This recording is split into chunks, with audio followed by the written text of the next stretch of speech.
Tantor Audio, a division of Recorded Books, presents You've Got Spells by Christine Zane Thomas. Narrated by Chris Ducart. Chapter 1. In Which We Make Coffee. Magic sucks. I put it so eloquently, and loud enough for the whole shop to hear. But no one within earshot batted an eye. They knew. They understood. Magic was annoying and finicky. Sometimes its rules were hard and fast, like the rule requiring a great need to use it. Other times it flowed straight from my fingertips, without me giving it much thought. It wasn't easy. Not that I would have expected it to be. Nor had I expected for magic to be real. That was until a cat spoke to me. My grandmother's cat, to be precise. My grandmother's familiar, Stevie, to be more precise. At the time, Gran had been trying to tell me the truth, that like my mother, and her mother, and her mother's mother, I'm a witch. I come from a long line of witches. And like them, magic began to flow from my fingertips when I reached the age of 40. A whole bunch of other equally crazy things happened after that, including several of my matrilineal ancestresses' memories flashing before my eyes. At the time, I was trapped inside my own mind by what else? Magic. Not exactly an experience I wanted to relive. In fact, a lot of things had happened over the past few months that I'd love to block out. They all had to do with magic. Magic doesn't suck. Trish rolled her eyes. It's kind of her thing. Those eyes were outlined in black eyeliner with wings, matching her wardrobe. All black, from her shirt down to her boots. The only pop of color save her green eyes was a streak of violet in her otherwise, you guessed it, black as night hair. Easy for you to say. I shot back. You know what your gift is. And every spell you try turns up rainbows and unicorns. Trish was the closest thing I had to a best friend in this town. She was also the owner of Bewitched Books, where I worked. I ground my teeth in frustration. For such a crazy, expensive piece of machinery, this thing was a struggle to make work. Work, damn you! While not exactly a magic spell, it proved effective. The new espresso machine, the one we'd bid on and won at the last police auction, began to gurgle and hiss. No such thing as unicorns, I'm afraid. Trish smirked. Sometimes she made it really difficult to be her friend. It was my turn to roll my eyes, which had nowhere near as much makeup. Also, they're a soft blue, not green. At the register, Trish took a sip from a cup of tea. She'd brewed it in protest, a jab at my coffee-making skills. Okay, Miss English Breakfast, I said. If you think you can do so much better, why don't you give it a try? She shook her head. No, this was your idea. No reason I should get dragged into it. I started frothing milk, yelling over the loud hiss. It's your store. I thought this might drum up some business. And I appreciate that. I really do. But my cup is kinda full right now. I hate puns when puns are directed at me. Trish flipped the violet streak out of her face, her way of saying, see how clever I am? Another witch, and a soon-to-be witch, but not too soon, laughed. They waited while I tried to figure out the machine. It was the first monthly meeting of the witches since the neighboring coffee shop, Brew at the Burrow, had closed, and since one of our cohorts, Kayleen Moon, left town. She and Ivan Rush were fulfilling their duties with the faction, a not-so-nefarious underground organization of witches. The current membership was 2.5, counting me as the half. Lauren Whitaker and her daughter Merritt chatted quietly. They sat in the new armchairs beside the front window, bought online, not at the police auction.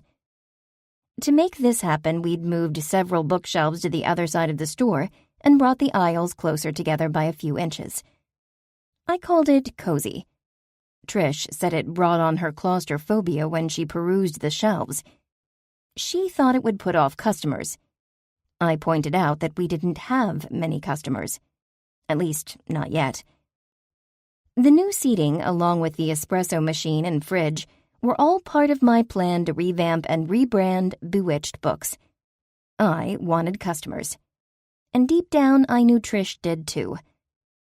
Her relationship with her boss at the grocery store, Jade Gerwig, had hit a tipping point with the craziness that happened at After Dark Con. Not only had the gathering of paranormal enthusiasts drawn many visitors to our town, but a presentation had also put us in real danger. Jade, one of the organizers of the event and co-host of the Creel Creek After Dark podcast, had always maintained a rocky but professional relationship with Trish. It was when Jade and her crony Summer Shields offered us up to a hypnotist who locked us into our minds that she'd done something unforgivable. Now Trish needed an exit strategy from her regular job as the assistant manager at the grocery. I was hoping this could be it. That was, if I could get the stupid espresso machine to work. To the best of my abilities, I finished the milk and poured Lauren and Merritt's drinks, a mocha and a caramel macchiato, both with generous helpings of syrup. Like the drinks, the two women had their similarities, but were altogether different. Over 40, but with the appearance of a teenager, Lauren was dark-haired and fair-skinned, with freckles across the bridge of her nose and cheeks. Her large blue eyes were expressive and kind. Merritt also had blue eyes. She was taller than her mother, tan and rail-thin. Lauren took a hesitant sip from the cup I'd given her. Her already big blue eyes went wider. "It's a good first attempt." It was my 20th attempt. They just hadn't been there for the others. "Yeah," Merritt muttered into her drink. "It's a good thing the closest Starbucks is over an hour away." "Why do you say it like that?" Lauren asked her. "Because no one here will know the difference between—" She winced. "Go on," I said. "I can take it." "Can you, though?" Trish asked. I glowered at her, then brightened, focusing again on Merritt. "Between what?" "Between good coffee and, not so good." She shielded her face from view with the cup. "Told you couldn't take it." Magic flew from my fingertips, jolting Trish as if I'd dragged my feet across a shag carpet for 5 minutes, then tapped her with my pointer finger. Trish tried to respond in kind, but her magic disagreed with the use. "Curses. How is that fair?" "Told ya. Magic sucks." "Hey, just leave me out of it, okay?" Merritt rocked her chair, throwing her legs and arms up in an attempt to block any unseen magical force. I wasn't planning to shoot anything her way, but she was lucky I only used my magic for good, or mostly good. A girl in her 20s, Merritt had over a decade before she came into her powers. I laughed, shaking my head. "I'll wait till you can defend yourself. And it's not the coffee's fault. It's mine. I just don't understand how this machine works. It's like it's too fancy. Plus, you're not that good at multitasking." Trish was still trying to jinx me. I sent another bolt her way. "Ouch! That one really stung." "Thanks for the boost of confidence." "It's the truth." She rubbed her arms gingerly. Her hair was wild with static. "I thought we said honesty is the best policy. You're too honest. All 3 of you. Let's revise the policy until after I figure out this machine." "Oh, come on. It can't be that hard." Trish scooted into the enclosed space behind the espresso machine with me. I took my terribly made latte from earlier and went behind the register to watch from afar, and also to monitor for hexes. I'd just gotten settled when the door swung open and the chime went off. All 4 of us stared. While the sign read open, There was hardly ever a visitor this early in the morning, and I wasn't advertising the new coffee and tea menu yet. Nevertheless, a woman with a cheerful smile stopped about a foot inside the store. She wore jeans and a cardigan with leather Oxford shoes so cute I wanted to ask her where she'd bought them. If she was uneasy at the four of us staring at her, she didn't show it. She took in her surroundings, pausing to smile at each of the two witches lounging in the front of the store. She gave a final lingering smile to me, but failed to notice Trish, whose short stature made her near impossible to find behind the coffee counter and espresso machine. "Hello, ladies," she said. "Beautiful day, isn't it?" Lauren and Merritt smiled in agreement. I raised an eyebrow. "Can I help you?" "I hope so," she said. "The last time I passed through town, there was a coffee shop down at the end of the strip. It's boarded up now. I was wondering if y'all knew anything about that, or perhaps where I could get a latte this morning." She gave the giant espresso machine a longing look. "And now I see you might be able to offer me one yourselves." "Looks can be deceiving," Merritt joked. Lauren waggled a finger and Merritt rocketed upward, as if a jolt of electricity had zipped up her spine. One probably had. "I could try," Trish said without much conviction.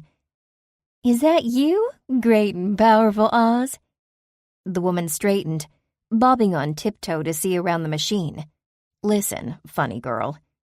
Trish poked her head out, her green eyes blazing.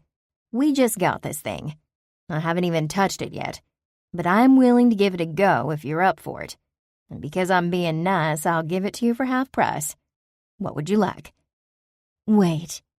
The woman's forehead creased. "What do you mean by you haven't touched it yet?" "I made the other drinks," I chimed in. "Then maybe you should—" "No!" Lauren and Merritt were quick to say. Too quick. I swirled my finger and they both sat up straighter. "Let Trish try." Lauren mumbled through the shock. "Trust me." "That bad, eh?"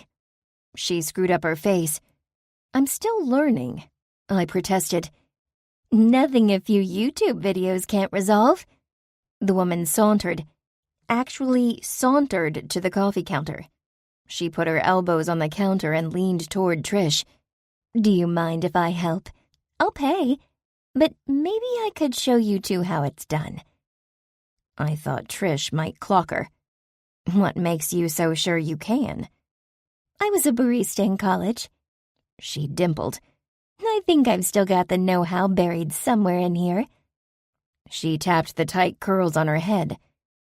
"And what do you do these days?" Trish asked her. Mrs. "Castle. Jamie Castle." She flashed her pearly whites again, as genuinely as before, or even more so. "Sorry, that's the best Bond impression I've got. And I'm not a spy. I'm a freelancer, mostly. I'm writing a piece on the Late Harvest Festival for Virginia Vines magazine. Have you heard of it?" Trish stepped back, making room for her in the small space between the counter and the wall. "I've heard of the Late Harvest Festival." Jamie shrugged like it was the news she expected. "It's a new magazine. Digital only, for now." "Neat," Lauren said. She was also being genuine. Jamie went to work. She took the portafilter and filled it with ground espresso. She leveled the grounds and tamped them firmly, but not too firmly. "The trick is not to pack it too loose or too tight. You'll have to gauge it for yourselves, though." Trish nodded. "So, why is Virginia Vines interested in Creel Creek's Harvest Festival?" "Honestly?" For the first time, Jamie looked like she had trepidations, as if she were about to divulge a big secret. "I'm sort of the owner of Virginia Vines. When I heard that Armand Vineyards was hosting the event, it just made sense to drive over." Jamie plugged the portafilter into the machine. "They make good wine, and they aren't usually open to the public." "We're aware," I said. We were all too aware. My friend Cyrus owned the vineyard, among other things. I hadn't spoken to him in a while, but Dave had been prepping for the late harvest festival for weeks. I'd promised his girls I would take them while their dad worked. "Yeah, I talked the owner into an interview today," Jamie went on. "Of course, I'll be back for the main event tomorrow. It's all a bit strange. Most small towns have their harvest festival sometime in October, when the weather is getting good. You know, making the switch to chilly mornings and cool nights with comfortable midday temperatures, not too sweltering. November is so iffy up here. We'll be lucky if that cold front doesn't blow through." She was right. October was a better month. But most towns aren't Creel Creek, where Main Street is dilapidated, and the only two shops either sell tobacco or are filled with spellbooks and grimoires. Creel Creek, Virginia is full of paranormal beings. Witches, like me and the others. Werewolves like Dave and his sister Imogen, along with shifters of every variety. It made sense for us to do things differently. Halloween is a scary time in the paranormal community. It's the day of the year that the spell cast on the town is broken. Creel Creek's regular citizens can see the others for what they truly are on the inside. "I love Armand wine," Merritt spoke up. She was barely old enough to drink it. She probably compared it against $2 Chuck and those fruity gas station wines most college-age girls drink. Not that I claimed to be a sommelier. Far from it. Past the Arbor Mist. "It's the oldest winery in the region," Jamie said. "I didn't know that." Merritt didn't. I knew. Cyrus had owned it since moving to the United States ages ago.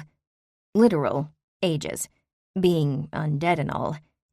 The espresso machine gurgled to life, and Jamie pointed to the coffee trickling into her espresso shot glass. "You want this to layer into 3 shades. The darkest on the bottom, lightest on the top. Now, let's try the milk." She showed us how to froth the milk without scalding it. Then she made an impressive leaf with the pour. "That, my dears, will take some practice." She took a sip, satisfied. "What do I owe you?"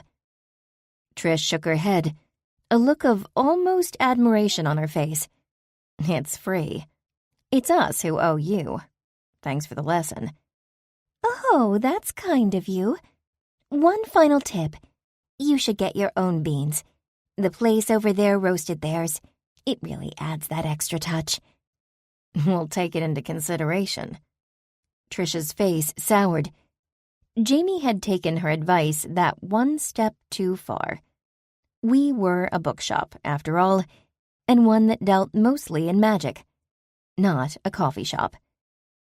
Trish waited for her to leave and said, "Well, wasn't she a peach?" "She seemed nice enough to me," Merritt said. "She did show us how to use the espresso machine." I scooted in beside her, wanting to use my newfound knowledge. She was showing off, Trish complained, and there was something else odd about her. "Did you feel it?" "Feel what?" Merritt asked. I shrugged. "Well," Trish glanced around the room, ensuring we had our listening ears on. "I told you about my new power." "The sensitivity thing?" Lauren asked. "That's it." Trish nodded. "I think maybe I could feel something with her." Each month we held a circle, a more formal gathering under the crescent moon at midnight, the witching hour. At our last circle, each of us had been given a gift from the mother herself, Mother Gaia. Now, every witch can sense magic. Sometimes when we touch each other, but mostly we can feel magic when it's used, like a sort of hum in the air. Trisha's gift gave her enhanced magical awareness. To her, magic had frequency, and every practitioner emitted their own music. When she'd figured it out, she said mine was like an out-of-tune heavy metal band. Not exactly a compliment, especially when compared to Gran's, which she said was like an orchestra warming up. I still didn't know what gift I'd been given, if anything. Neither did Lauren. It was definitely something. Trish said, some sort of magic. Are you saying she's a witch? I asked. No, not exactly. I think maybe she's just sensitive. Sensitive like how? Well, not everyone is like us, right? You remember that guy at After Dark Con? What was his name? Josh? I offered. Right, Josh. Part fae or fairy or whatever. But he never knew it because that story got buried in the past somehow. His mother's mother's mother didn't tell her daughter or whatever. The same goes with magic. It can die out. Except with Jamie Castle, it's not dead? Right. Well, sort of. It's not there, though. She doesn't have the magic. But if she could find it somehow, she could use it. I don't understand. I'm not explaining it right. Trish said, Sorry, this stuff is new to me, too. Have you run across many other people like that? Lauren asked her. It's Creel Creek. Trish scoffed. Of course I have. I thought I was going mad at first. It's how I figured out my gift. You wouldn't believe how many people I cross paths with at the grocery. And so many are harboring secrets. Secrets they know nothing about. I tamped espresso in the portafilter just as Jamie Castle had. That's kind of sad. Merritt frowned. It was. She had been close to a similar fate. Had she not met us and reconnected with Lauren, Merritt might never have understood her magic when she turned 40. Instead, she was years ahead of the curve. Years ahead of me, anyway. It is sad, Trish agreed. But I think it's part of how everyone ends up here in Creel Creek. They're drawn here by something. By magic. I finished making a new drink.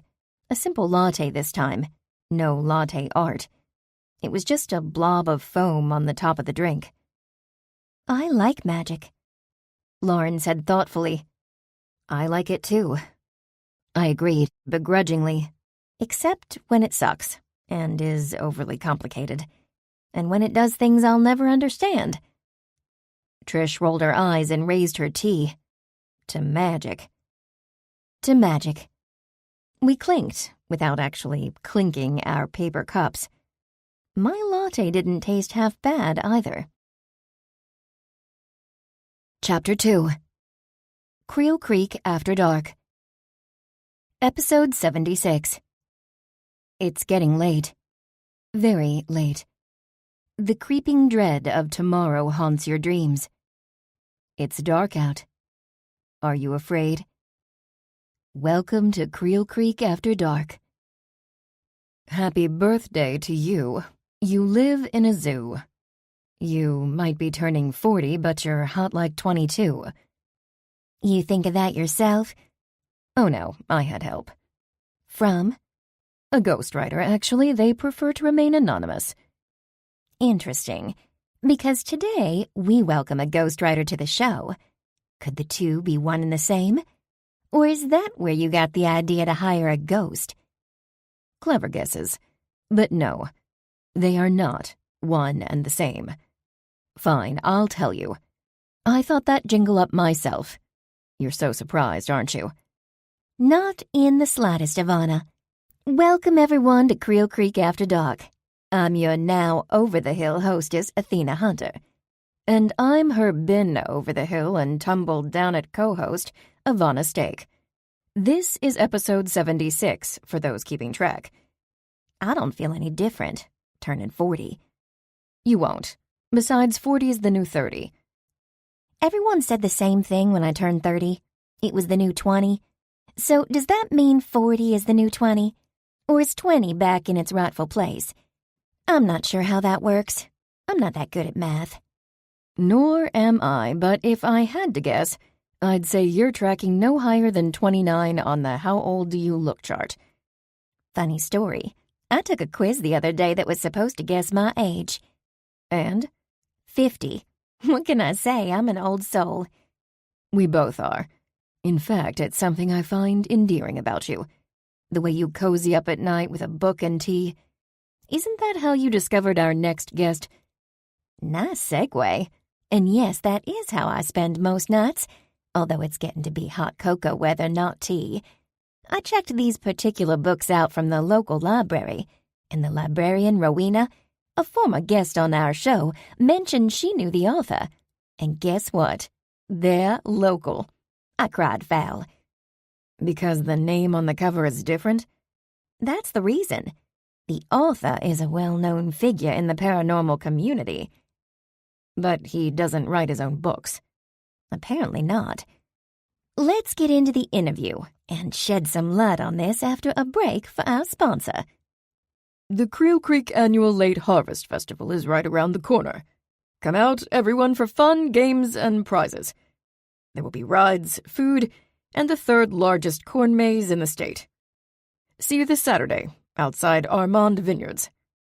Welcome, listeners, back to the show. And welcome to the show. Thank you. Glad to be here. From now on, we'll be referring to you as Ghost. Is that all right? I've been called worse. Haven't we all? What's your favorite insult? Athena. Let's not go there. Right, sorry. I've been going through a rough patch recently. Let's start off with a little about you. You're from around here? I am. I grew up in Creel Creek. Got my degree and a master's degree in history from University of Virginia. I returned here to teach at the high school. How did you get into ghostwriting? It's a long and boring story. Here are the highlights. I, like almost everyone my age, got interested in genealogy at some point. This was before that awful website came along. I did a great deal of research. I found some of my ancestors had quite colorful pasts, and I attempted to write about them. I sent my story to an agent who wasn't interested in my family's past, but he knew someone looking for a writing partner, as he called it. Is that how you see it? A partnership? Heavens, no. I do the research, I write the words, I get paid. And he gets all the glory? If you want to call it that, yes. His name is on the cover. Did your original story ever get published? No, it did not. Can you tell us more about the books?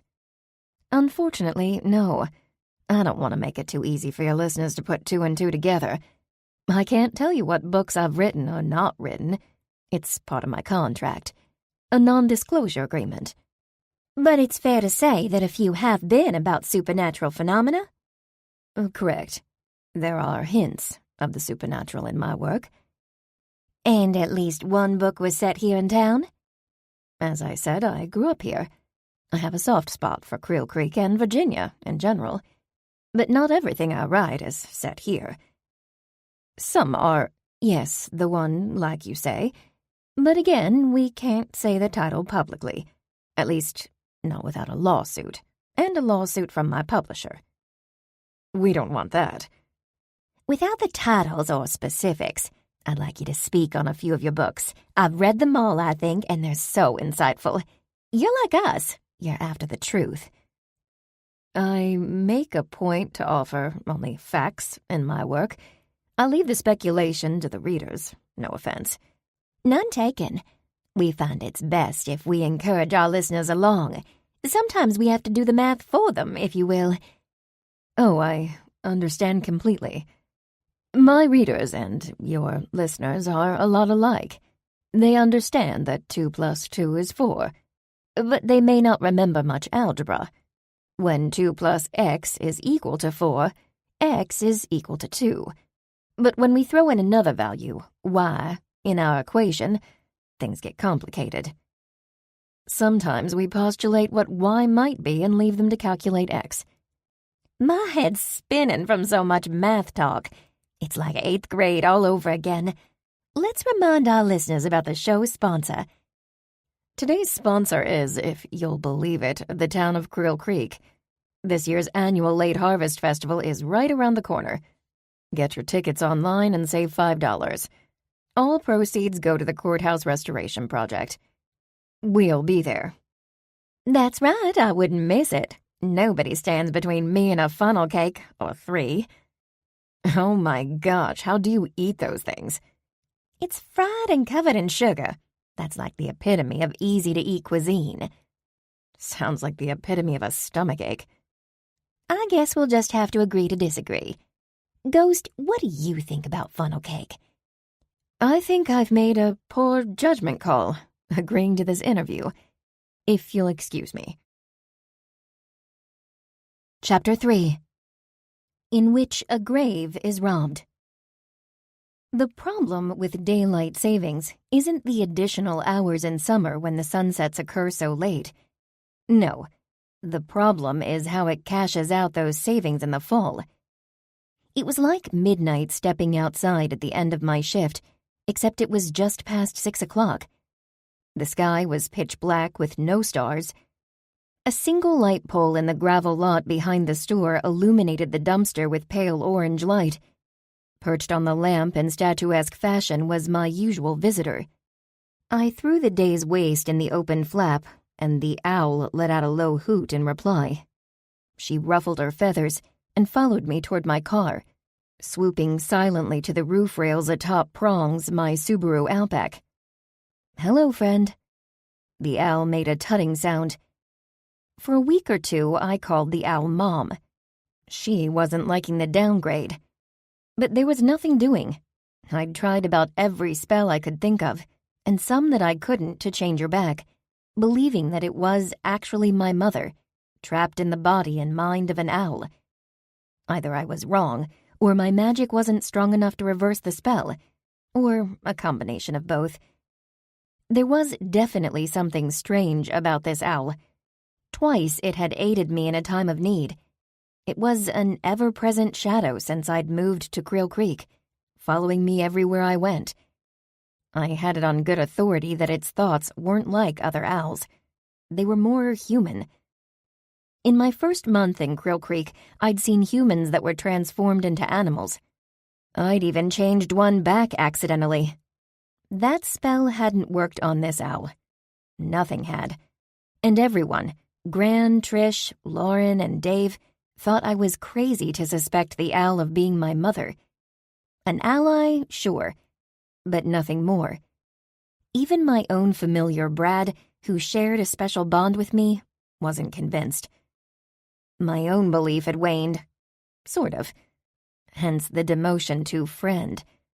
Still, a small part of me, something deep in the recesses of my mind, continued to believe. I just no longer voiced that opinion. Maybe it was that I hated to admit I was no closer to solving the mystery of my mother's disappearance. Maybe I just hated being wrong. That was definitely true. No one likes being wrong. But that wasn't really it. I just refused to give up hope. "Still talking to that thing?" Brad clambered into the car. "I talk to all sorts of nuisance animals." I said, "Where've you been all day? I was about to leave you." "Special mission in the Shadow Realm. You'll thank me later." "Good night," I told the owl. She flew silently over the store toward the courthouse in the direction of Gran's house. I cranked the car and Brad climbed into the back seat. We followed the owl. "What do you mean by special mission?" I asked. "You remember the demon who held me captive? The one you're gonna set free in a few months?" "For a day," I said. "I'm setting him free for a day." "That's assuming he sticks to the bargain and doesn't manage an escape. And that you can bind him after said 24 hours. That's a lot of assuming." "I get it. But we have over 6 months to figure that out." "You realize I've gotten to know you, right? 6 months to figure it out? You'll remember the day of, if we're lucky. Hence why I've started to work it out for you." "You have?" "Preliminary work. It's a shame the Shadow Realm is off limits to you lot. We could cover a lot more ground, so to speak." "What kind of ground do we need to cover?" "All of it," Brad said. "All of it? All of it?" "The Shadow Realm is more than just a realm. It's a shadow of our world with portals, doors that open into infinite other worlds." "Just the in-between world. The Shadow Realm itself. Brad said. "The trick will be for one of us, Twinkie and me, Stevie, if we can convince him, to keep tabs on him from there. When time's up, we'll lure him into a circle, either there or here." Easier said than done. I sighed. I didn't want to think about this. Not yet. Brad was right. I'd put it off until the day of if I could. "Can I ask you something?" "There's an obvious answer to that," he said. "I am your familiar. It's basically my job to answer your questions." "I know, I just wasn't sure how to frame it." "Go on." "Have you looked at the owl from the Shadow Realm?" "I have." His head appeared above the console between the seats. "You aren't gonna like my answer." "Never mind. I won't ask it." He disappeared into the darkness of the back seat.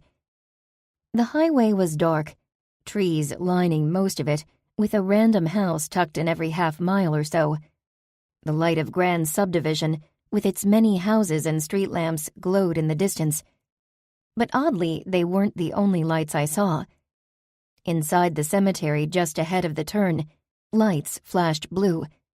A sheriff's department SUV was parked next to one of the more prominent monuments amongst rows of smaller headstones.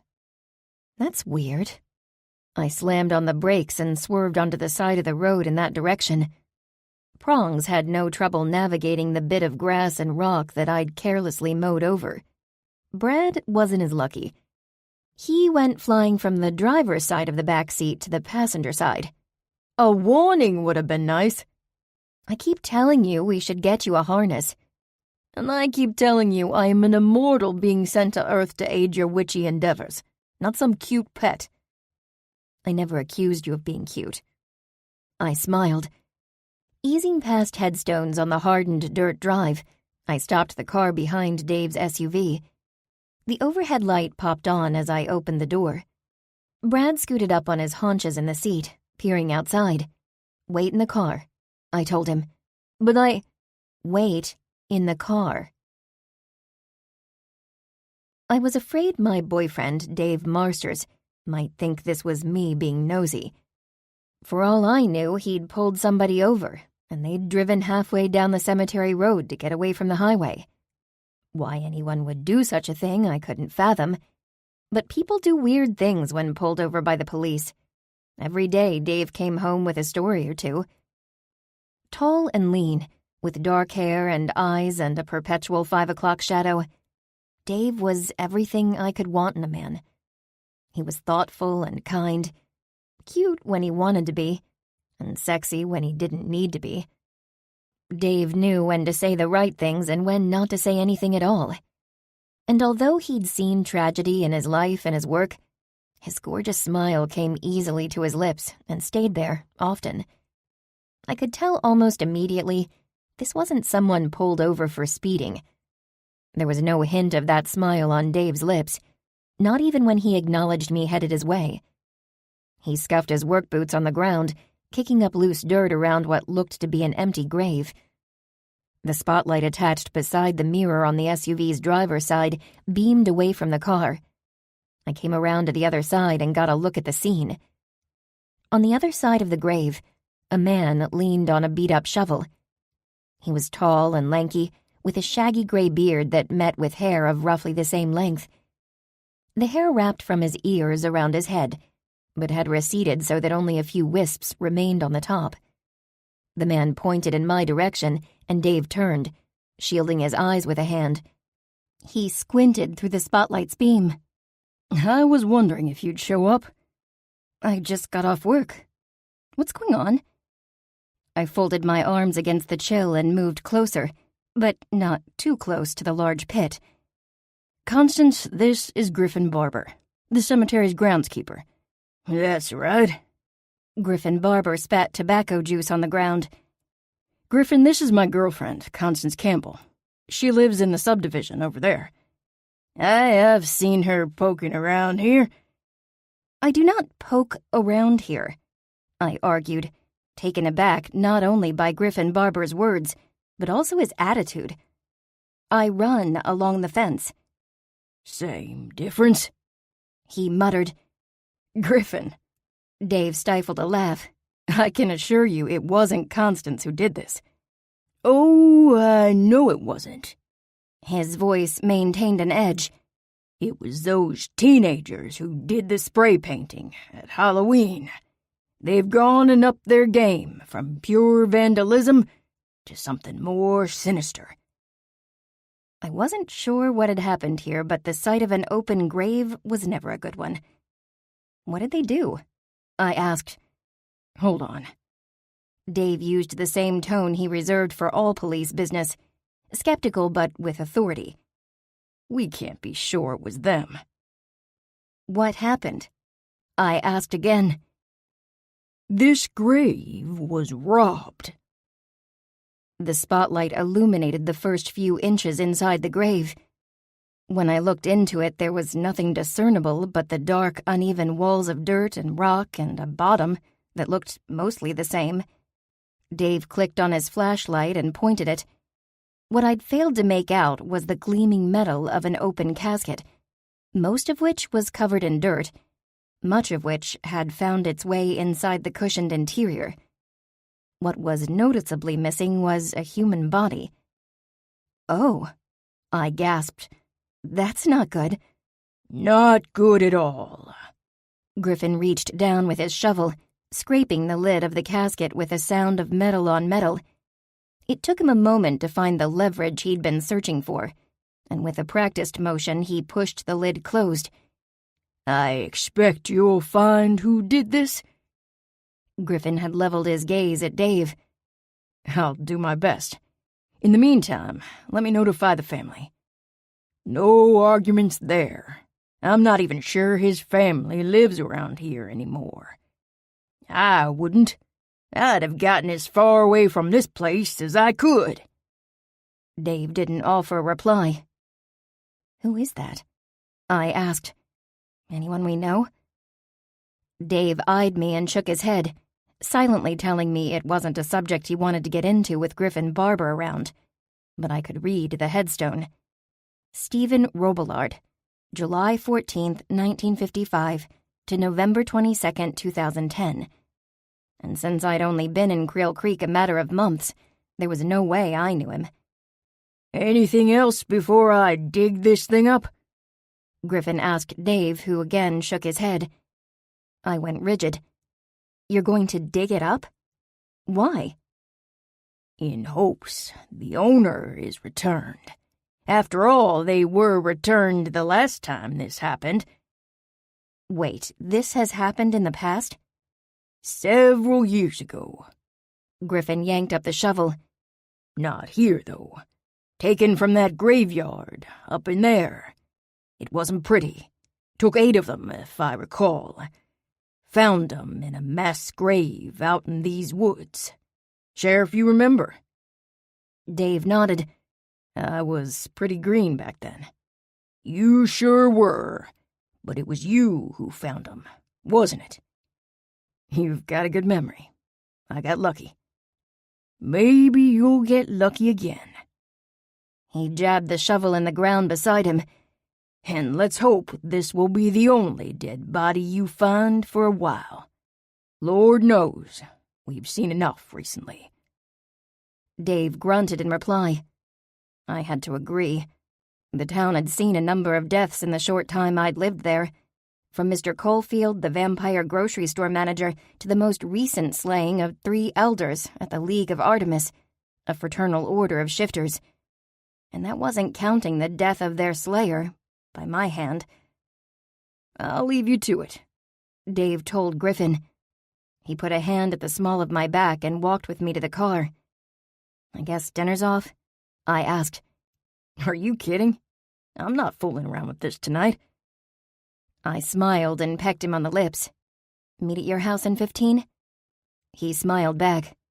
I can get there in 5 with my lights on. You wouldn't. I laughed.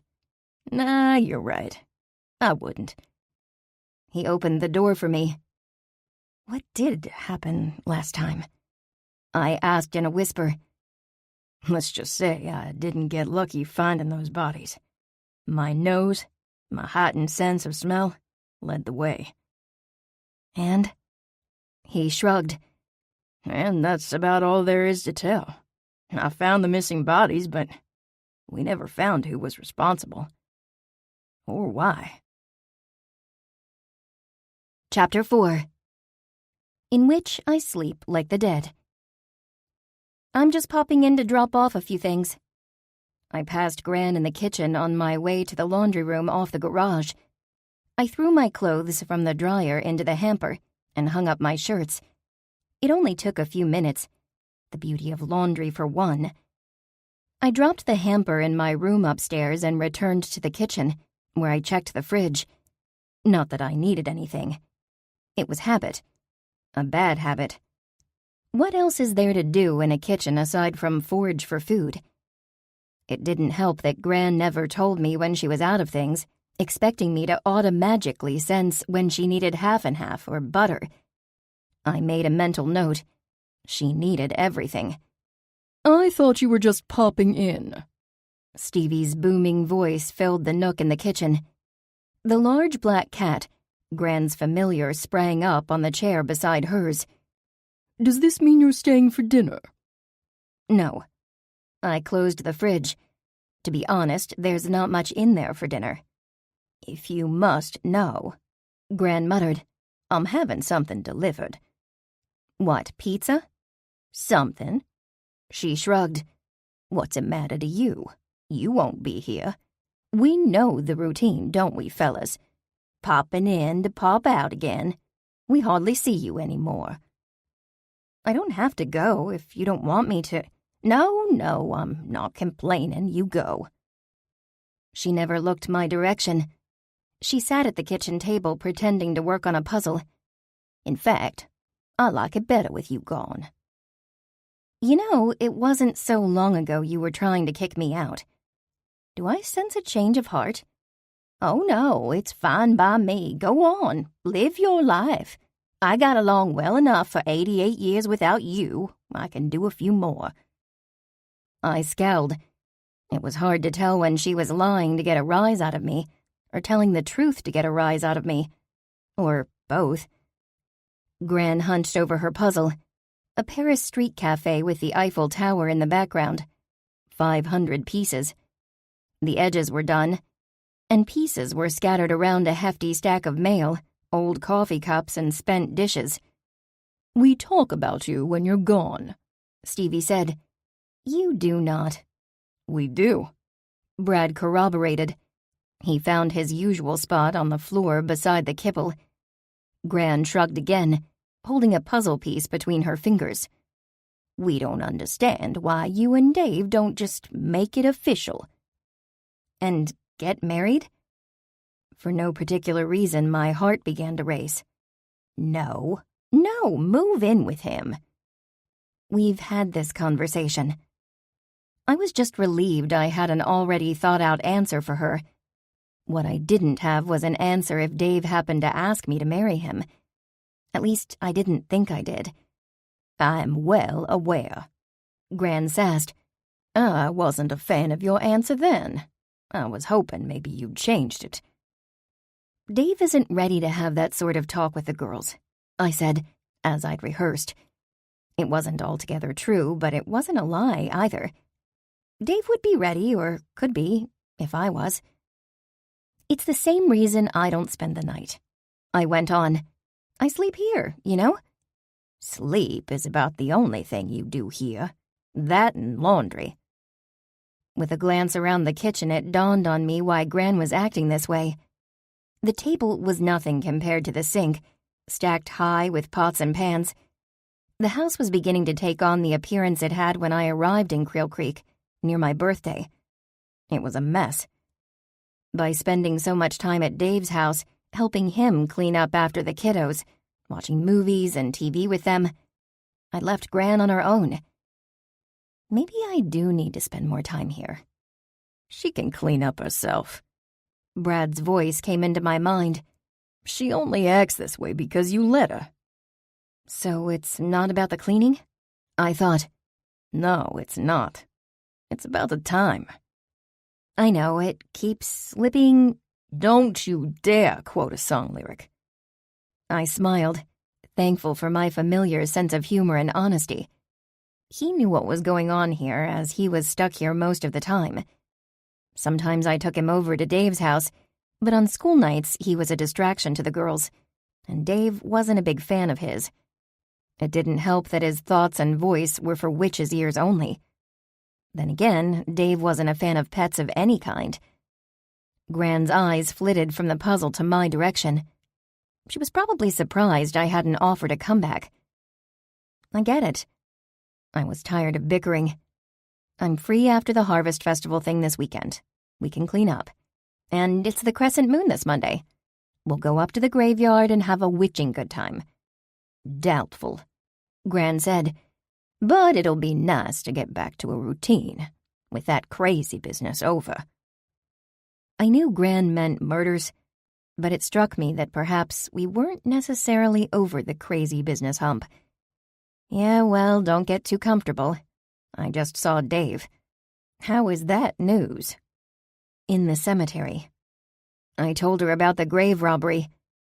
Gran pondered this more intently than the puzzle piece she'd held in her hand for going on 10 minutes. I vaguely recall when that happened. They found those bodies in the woods out here, not too far from where they went missing. And Stephen Robillard? The name is familiar. Recognition crossed Gran's face. I remember when he died. Not sure they're related.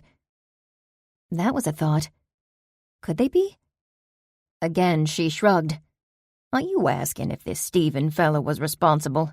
I told you I don't know anything about him. Right, but Dave said the culprit was never found, and this guy died shortly after. If he was the culprit, then why unearth his body now? What good would that do? If you ask me, the same person's responsible. Or it's kids, having a little fun. And that's what Griffin thought. Griffin Barber. Gran made an awful face and shuddered for effect. There's your culprit right there. That man practically sleeps at that cemetery. He's odd even for Creel Creek, and that's saying something. He seemed clueless. I said, They always do. That's how they fool you. I'll keep that in mind. I better get going. I promised Dave I'd help cook dinner. Lucky man, I never got help. No, I just did your cooking for you. Honestly, he does most of it. He's a great home chef. And you're a lucky gal, Gran said. And maybe she even meant it. All this talk of luck, Stevie put in, makes me think someone's getting lucky tonight. Stevie. Gran threw the puzzle piece at him. It bounced off his side and fell to the table. What? It's what you were implying, was it not? Perhaps. Gran smiled mischievously. Under the table, she waggled her finger in my direction. Have a good night, dear. I scowled. When she waggled her finger, it meant trouble, usually for me. See you later. I threw open the garage door, passing Gran's dusty Buick on my way to Prongs. Crap, crap, crap! We went to sleep! I tore out of bed and struggled to scooch up my jeans, going for the two-legged approach rather than a leg at a time. Dave squished his eyes closed against a beam of sunlight hitting him square in the face. Another made a bright line across his bare chest, sprinkled with dark hair down to his abdominal muscles, which tightened as he twisted over on his side to avoid the sun's rays. Saturdays were supposed to be for sleeping in while Trish took the morning shift of Bewitched books. But this wasn't just any Saturday, and I'd gone and made things worse. I never slept over at Dave's house. I blamed Gran, that waggle of her finger. She'd magicked this to happen, I was sure. It had been a typical Friday night. Dave and I cooked dinner for us, not for the girls. He'd ordered them pizza. Picky eaters don't like grilled pork chops and roasted Brussels sprouts with bacon. We did the whole routine, the 3 Bs, baths, books, and bed. They were out by 9 or so. After that, Dave and I had the house to ourselves, but we'd stuck mostly to the upstairs bedroom. Up until now, there'd only been one close call like this, when we'd fallen asleep after binge-watching several episodes of Foodie File Murders on Netflix. That morning, I'd startled awake around 5 and rushed out in hopes that Gran and the girls would be none the wiser. The rising sun announced that our luck had finally run out. I crept toward the closed bedroom door, listening for any hint of sound from down the hall or downstairs. As I eased the door open, my stomach lurched. The telltale sound of loud commercials reverberated up from the living room. At least one of the girls was up and watching their Saturday morning dose of television. "It's okay," Dave yawned, stretching his arms over his head. "This was bound to happen eventually." He kicked off the covers and pulled on a pair of sweatpants. But I thought I set an alarm." "You did. You were sleeping like the dead. I had to turn it off." "Why didn't you wake me?" He smiled. "I don't want to offend you, but you're kind of grouchy when you haven't had enough sleep." I glowered at him. "And you looked so peaceful this morning. I mean, how could I wake an angelic face like that?" I continued to give him a demon stare. And I know what a demon stare looks like. I've met a couple of demons. Dave made out like this wasn't as big a deal for him as it was me. Soon he'd understand. There'd be questions. Questions with answers he wasn't ready to give. The girls were so young. I could never replace their mother. Nor was I ready to be their evil stepmother. This small act, this tiny betrayal, felt like Dave had thrust me into a world I wasn't prepared to face. Granted, I wasn't totally blameless in the matter. I did sleep through the alarm. "It'll be okay," Dave reiterated. He'd yet to put on a shirt. He brushed past me and allowed gravity to help him down the stairs. Each footfall made the house shake. Wonderful. If it had been only one girl, now it was sure to be all three. There'd be no sneaking out this time. Cautiously, I poked my head around the banister. Allie and Elsie were sprawled on the living room couch together. That meant Casey, the youngest, was still in bed. I called that a win. Until Elsie saw my head peeking out. "Daddy says not to lean on the railing," she scolded. "That's right, I do," Dave called from the kitchen. "Now who wants pancakes?" Me too. Me 3. I shrugged, went down the stairs and took a seat on the love seat, opposite the girls. Elsie hopped over, joining me. Her wide eyes were no longer interested in the show. "Did you have a sleepover without telling us?" "Guilty." "Guilty." She felt out the word.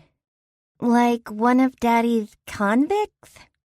She pronounced it long con, then Vix, quickly and unsure. "That's right, they're convicts." Dave emphasized the latter half of the word. "And they're guilty, if they've been convicted of a crime. It means they did it, like the sleepover." "I can't pronounce the other word," Elsie said to me, shrugging. "Perpetrator," Allie announced proudly. "Well, I'm not one of those," I said, smiling. "And I'm not sure I can pronounce it either. But I am guilty of sleeping over without telling you. I'll definitely let you know next time, I promise." "When?" she asked. "We can have another sleepover tonight." This time Dave did the peeking. He rocked away from the stove and his eyebrows waggled suggestively. "No," I shied away. "Not tonight. It won't be for a while, I think. When I'm ready, you'll be the first to know." Her lips went pouty. So did Dave's. "Okay," Elsie said. "At least you're here now. We can play." "That we can. And don't forget I'm taking you to the fair later while your daddy works. So get ready for a whole day of fun with Constance." She smiled her gap-toothed smile, then ran to get us some Barbies to play with. They were dressed suspiciously like witches. Out of the 3 girls, Elsie was my biggest fan. "Ready?" she asked, handing me a doll. "Almost," I answered. "I will be, but first coffee." Dave brought me a cup, taking a few precious moments away from hovering over his griddle and watching the pancakes bubble. He was a perfectionist, as good at making breakfast as he was everything else. Speaking of, I made a face at Elsie. What was that word again? Perperators? Perpetrators? She tried, then, perpetrators, she squealed, delighted with herself. See, it's not that hard, Allie said, her eyes glued to the TV screen. Elsie ignored her and held her Barbie up. I bobbed my Barbie along my leg in Elsie's direction. I was wondering if anyone had made any headway with the robber from last night. A bank robber? Elsie whispered, as if the mere thought might manifest the villain in the room. Not a bank robber. From the kitchen, Dave pointed his spatula at me in mock agitation. What? I was trying to be tactful. You need to up your tactful game. He flipped a pancake. Honestly, I have to file a report. First thing I'm gonna do when I get in today. I have to head out to the vineyard after that. So you don't think it's anything to worry about? I never said that, but I bet Griffin's right. Probably just some kids having fun. That doesn't sound like fun to me. No, you're right, it doesn't. My luck, it's one of your lot using the corpse for some nefarious deeds. You should ask your gran about it for me. I already did. What'd she say? He popped out of the kitchen with 2 plates, the first stacked high with pancakes, the other holding a mound of bacon. He had a bottle of maple syrup tucked under his arm. Girls, your breakfast is served. I headed for the table just as excited as the girls were. My stomach growled in anticipation. Bacon. Dave pawed a sticky spot on his ribs where the syrup had been. Your gran offer any nuggets of wisdom? Not really. She remembered what happened last time and said that guy's name rang a bell, but not a very loud one. That makes sense. Dave nodded, rationing food on plates. It was a big story at the time. The girls slid into chairs, and Casey, who'd been absent, came sluggishly down the stairs, trailing a blanket behind her. Oh, no, Dave grinned. It's the bacon monster. Am not. She was. Casey had double the bacon of everyone else. I let the topic go for a while. When we were alone at the table, I finally asked Dave, "What happened to him?" Stephen Robillard. I'll be tactful. Dave answered, his eyes toward the living room. It's not a subject for the breakfast table. He whispered, Suicide. Chapter 5. The Late Harvest Festival. A few hours later, Dave headed off. We'd be seeing him later as he and a few deputies ran security at the Harvest Festival. It sort of amazed me that he was okay leaving the girls in my not-so-capable hands. And they were a handful. As soon as Dave was out of sight, they flipped a switch, going from sweet and kind to at each other's throats, arguments breaking out every few minutes. I was relieved when we finally set off for the festival. Rather than move booster seats around, I opted to drive Dave's white minivan. I learned firsthand why minivan drivers always act so crazy on the road. The van would barely move unless I pressed the accelerator to the floor. Any time I removed it, it lost momentum instantly, slowing to a sluggish crawl. It was easier just to leave my foot down and hope for the best. That wasn't the only trouble with the van. The enclosed space amplified the fights. The girls bickered over everything. Toys they'd brought along, how many tickets they were going to win at the carnival-style games, and the eldest two even argued about which side of the road was better. For the record, it was the passenger side because that's what side had the McDonald's. I don't make the rules. I planned to follow Dave's instructions to the letter. I'd already made a huge mistake on Halloween when I'd taken the girls out trick-or-treating. I put them in danger from a hunter out to kill Dave. We were lucky to return with our lives. The traffic slowed to a standstill near the vineyard. The cars ahead of us pulled into a cleared-out field, farmland on the Creel Creek side of the vineyard property. A couple of volunteers, decked out in yellow vests with orange traffic wands, waved us through the field, directing us where to park. Again, I wished we'd taken my Subaru. I didn't trust the minivan's ability to negotiate the churned-up ground. Once the tires came to a full stop, I doubted they'd move again. Yippee! We're here! Casey jostled her car seat to and fro, unable to unbuckle herself. Finally, Allie moaned. She unbuckled and helped Casey out. Not quite. I scoped out the sizable walk to the festivities, certain I'd be carrying Casey on my hip at least halfway. Many miles later, or maybe just 1,000 feet or so, we got past the ticket takers and inside the grounds into another cleared field. This was closer to the vineyard, where rows of trellises were plotted neatly up the rolling hill to the winery house. The recently harvested vines were bare. The house on the hill stood out, not for its size. It was modest by today's standards, but because of its Gothic architecture. It could easily have played the part of the Addams family home in either the TV show or the movies. I was hoping the festivities would be closer to it and that I'd see my friend Cyrus. Spotting him in this sea of people seemed unlikely. It was crowded already, and there was a long line of cars waiting at the road. The games and rides weren't quite as rinky-dink as I'd imagined they'd be. By Creel Creek standards, it was top-notch. Cyrus had probably played a part in that. There was a Ferris wheel, a tilt-a-whirl, a fun house, and even a gravitron. Each had long and winding lines. So did the food stalls and games interspersed between the main attractions.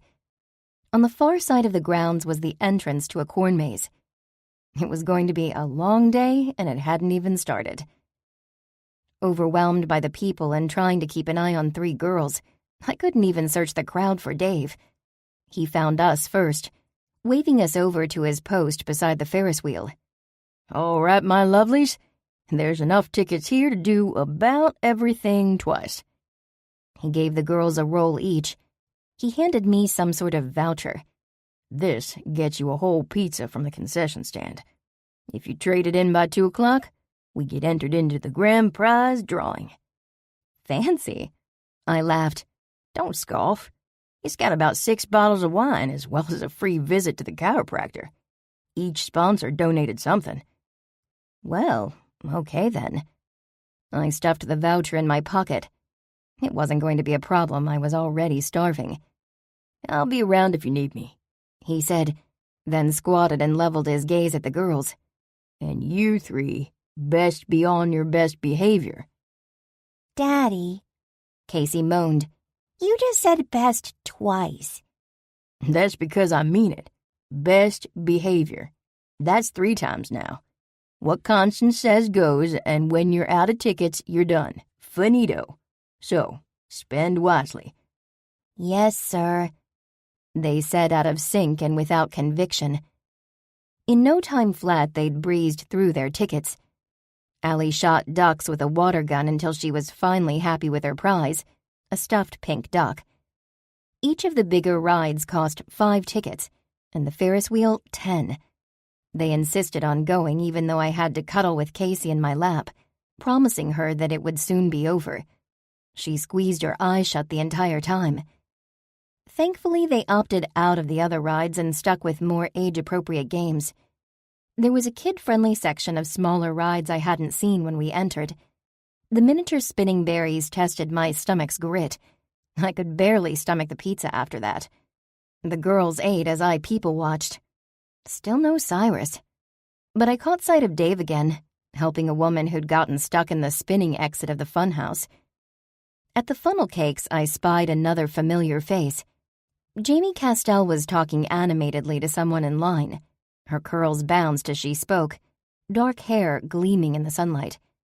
She wore fashionably round sunglasses and an equally stylish flannel shirt with cuffed jeans rolled above her shoes. She was careful not to get any powdered sugar on her flannel shirt, but a mist of powder got the better of her, splattering her face and speckling her sunglasses with white dust. I chuckled a little until Jamie moved over enough for me to catch a glimpse of the woman beside her. Summer Shields, the hook-nosed, red-headed reporter from Channel 7. It figured they'd know each other, both being journalists or whatever Jamie was. I wondered if Jamie knew about Summer's other pastime. She was half of the podcast duo responsible for holding me and Trish and a few others captive over Halloween weekend. Not only did Summer have a vendetta against me, but she'd also made it her mission to expose the whole paranormal community to the world. "Girls," I said, "where to next? How many tickets do you have left? If any." I hoped to get away without being spotted. Or worse, I didn't want to see Jade, Summer's partner in crime. Allie counted out individual tickets, one from every pocket of her jeans. "I've got 4 tickets. Casey has none. I felt bad. I'd used hers for my ride on the Ferris wheel. "I've got this many." Elsie, who'd obviously been holding out, held up a fistful of tickets. "And I want to do the corn maze." "You do?" She nodded energetically. Yay, more walking. The corn maze wasn't getting near the amount of love as the other attractions.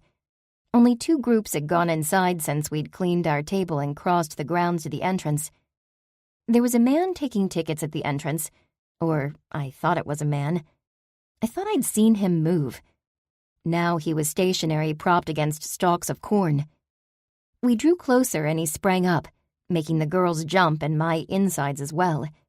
It took me a moment to realize who I was looking at. "Cyrus?" I let out a full-blown laugh, a guffaw.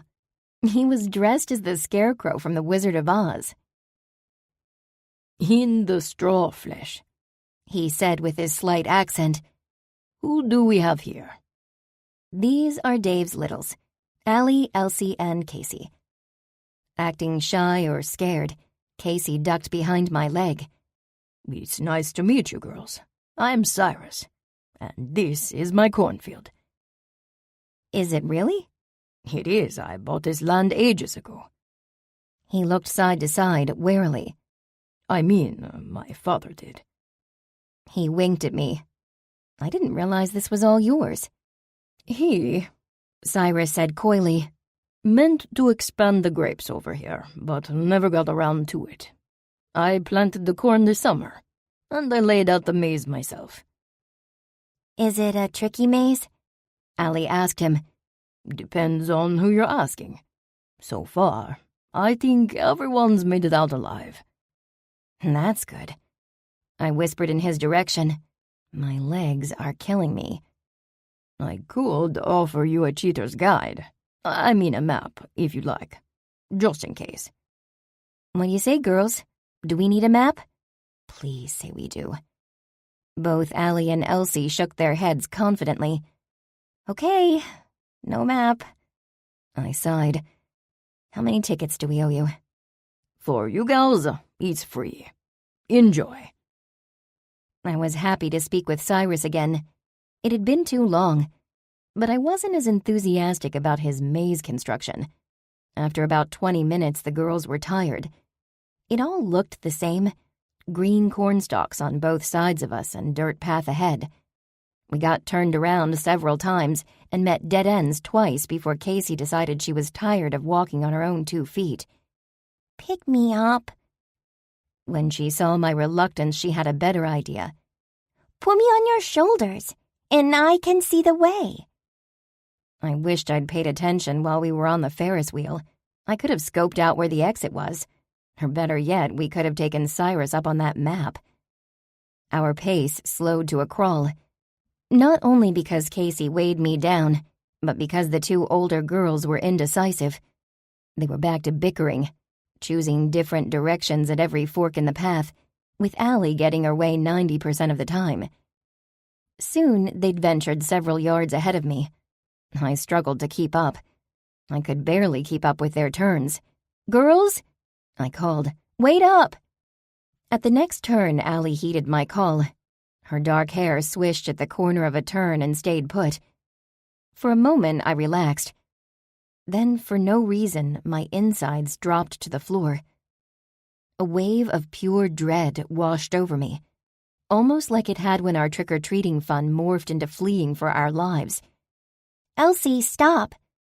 Allie scolded her little sister. Constance said to wait. I made it to the corner to find Allie waiting, but no Elsie. Which way did she go? That way, I think. You think? I put Casey down beside her. Elsie, wait for us. It's not my job to babysit her. Allie shrugged. I know it's not. There was a cat. Allie said. She chased after it. I told her not to. Okay. I nodded. Wait right here. I doubt she got very far. I took the path that Allie thought Elsie took. I went a few paces to find it branch off again. Elsie? No answer. Elsie, this isn't funny. I took another turn, found nothing, went back and took the other side for the same result. I didn't know which way to go and was afraid I would forget the way back to the other two girls. I figured some witchy quick thinking would set things right. I could use my magic to get out of the jam. I muttered a quick spell. Help me, please. To guide my direction, send the breeze, and put my racing heart at ease. The gust of wind brushed my face, and I was sure that magic was doing me right this time. It didn't suck. Not at this moment. I raced down the path and another gentle breeze blew, directing me down the next turn. Elsie? Elsie, where are you? The wind swept through the stalks, and I leaned into the turn, confident I'd find Elsie waiting along the path. Wrong. I found the exit, the end of the maze. I realized my mistake. I hadn't been specific. Magic led me in the right direction, just not to Elsie. A couple smiled at me, having just finished it themselves. Have y'all seen a girl about yay high? I gestured to my waist. They shook their heads. Sorry. Huffing, furious that my magic had misunderstood me, or that I had made a mistake, I wheeled around and went back into the maze. Not only did I have to find Elsie, but I had to retrace my steps to Allie and Casey, too. It was time I called for backup. I dialed Cyrus's number and breathlessly recounted my predicament. He's okay, Constance, he said. She can't have gotten very far. That's what I thought. I huffed. You don't happen to see Dave around, do you? I don't, but I've got the radio. I'll call him and get everyone available. Honestly, there aren't that many places she could be. You probably just missed her. Then why isn't she answering me? It was mostly a rhetorical question, but Cyrus answered anyway. The stalks are like soundproofing. She probably can't hear you. That's not reassuring. I said, We'll find her. And you go get the other two. Okay. I'll get Bobo to come around to the exit. Dave and I will split off from here. You hang tight. I retraced my steps, trying to remember each turn. Was it left, right, or left, right? As soon as I'd thought the last one, I knew it was wrong. My first inclination had been right, so to speak.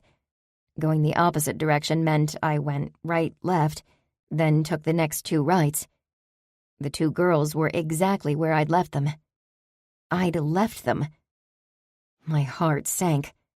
The thing I promised Dave I wouldn't do, and I just did it. I was beginning to think I had no maternal instincts whatsoever. Hey, girls! I caught my breath. Let's find Elsie.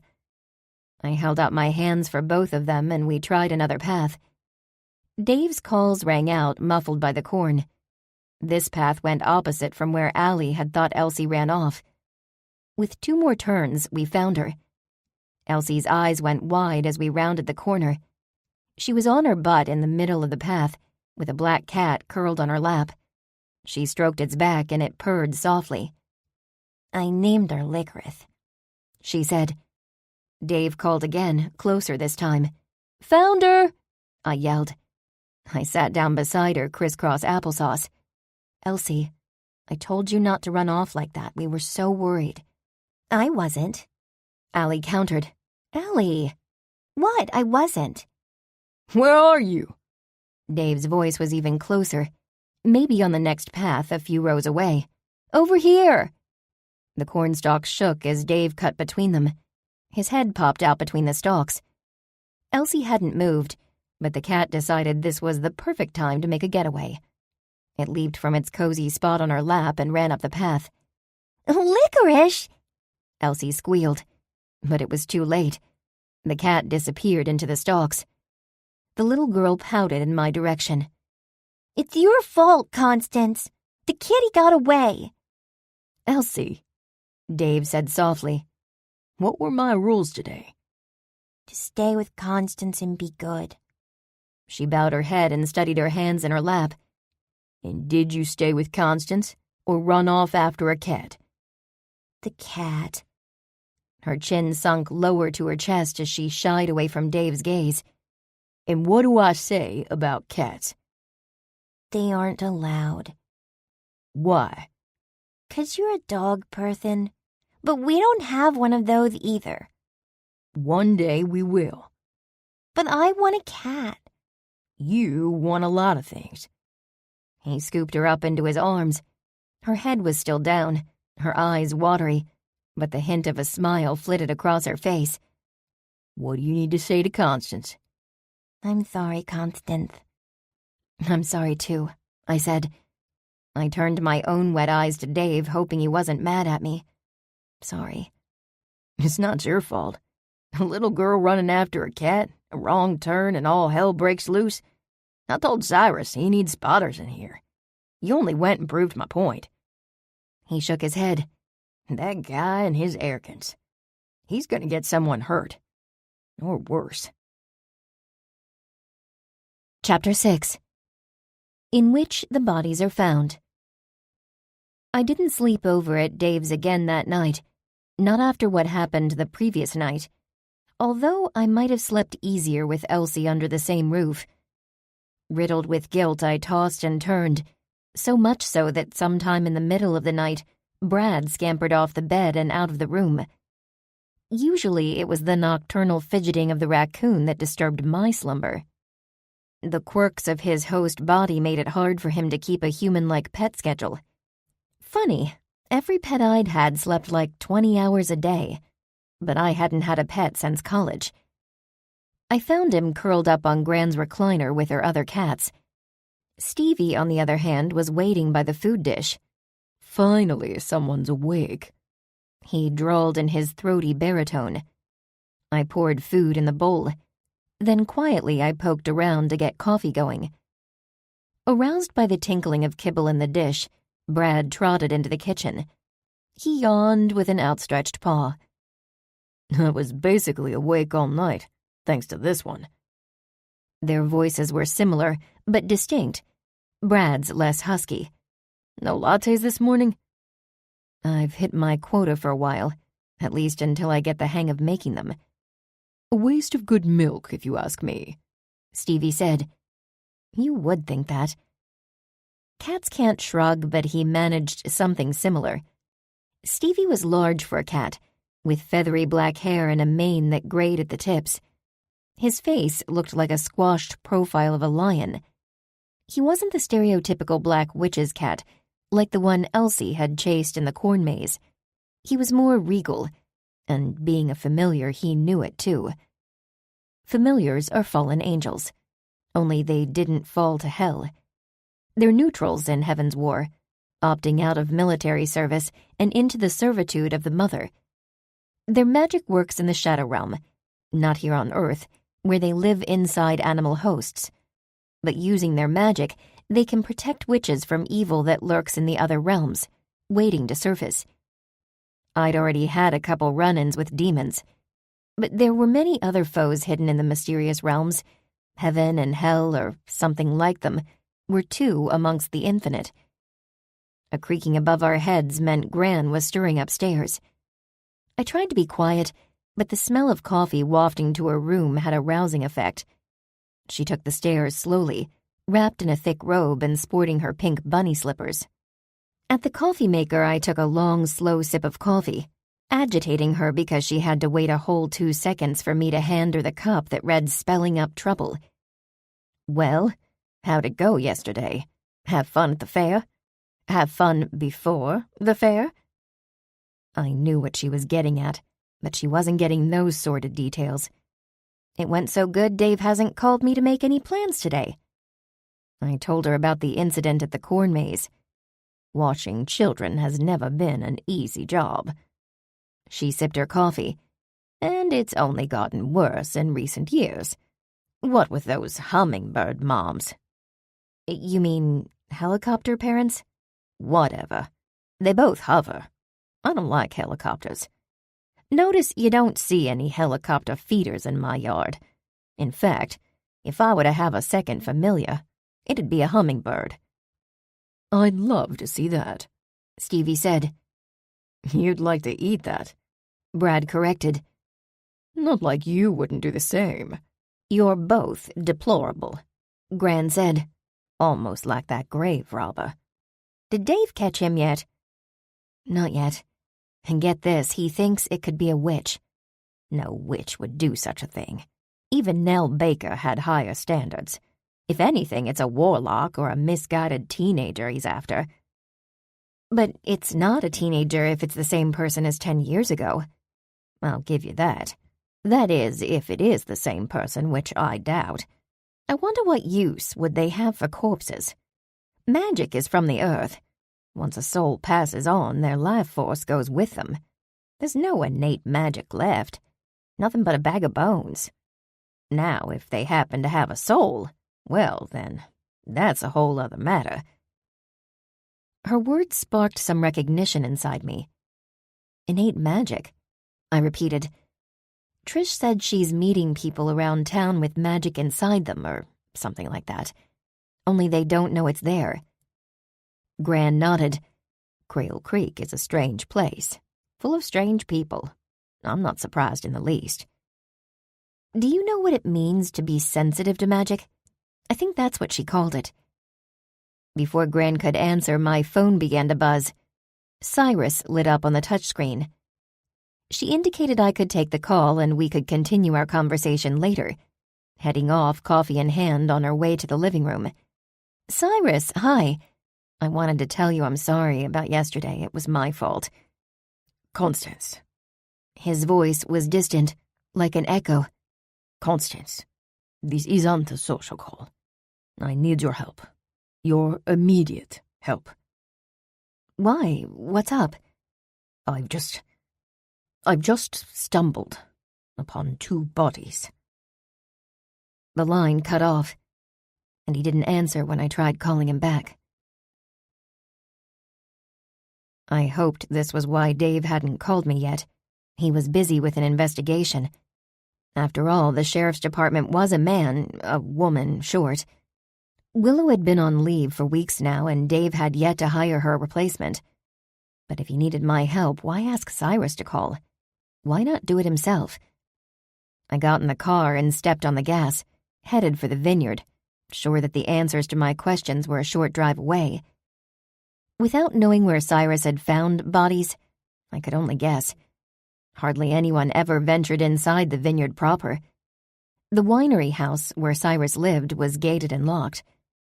I remembered the foreboding chill that shivered down my spine in the corn maze. Maybe that had nothing to do with Elsie's disappearance.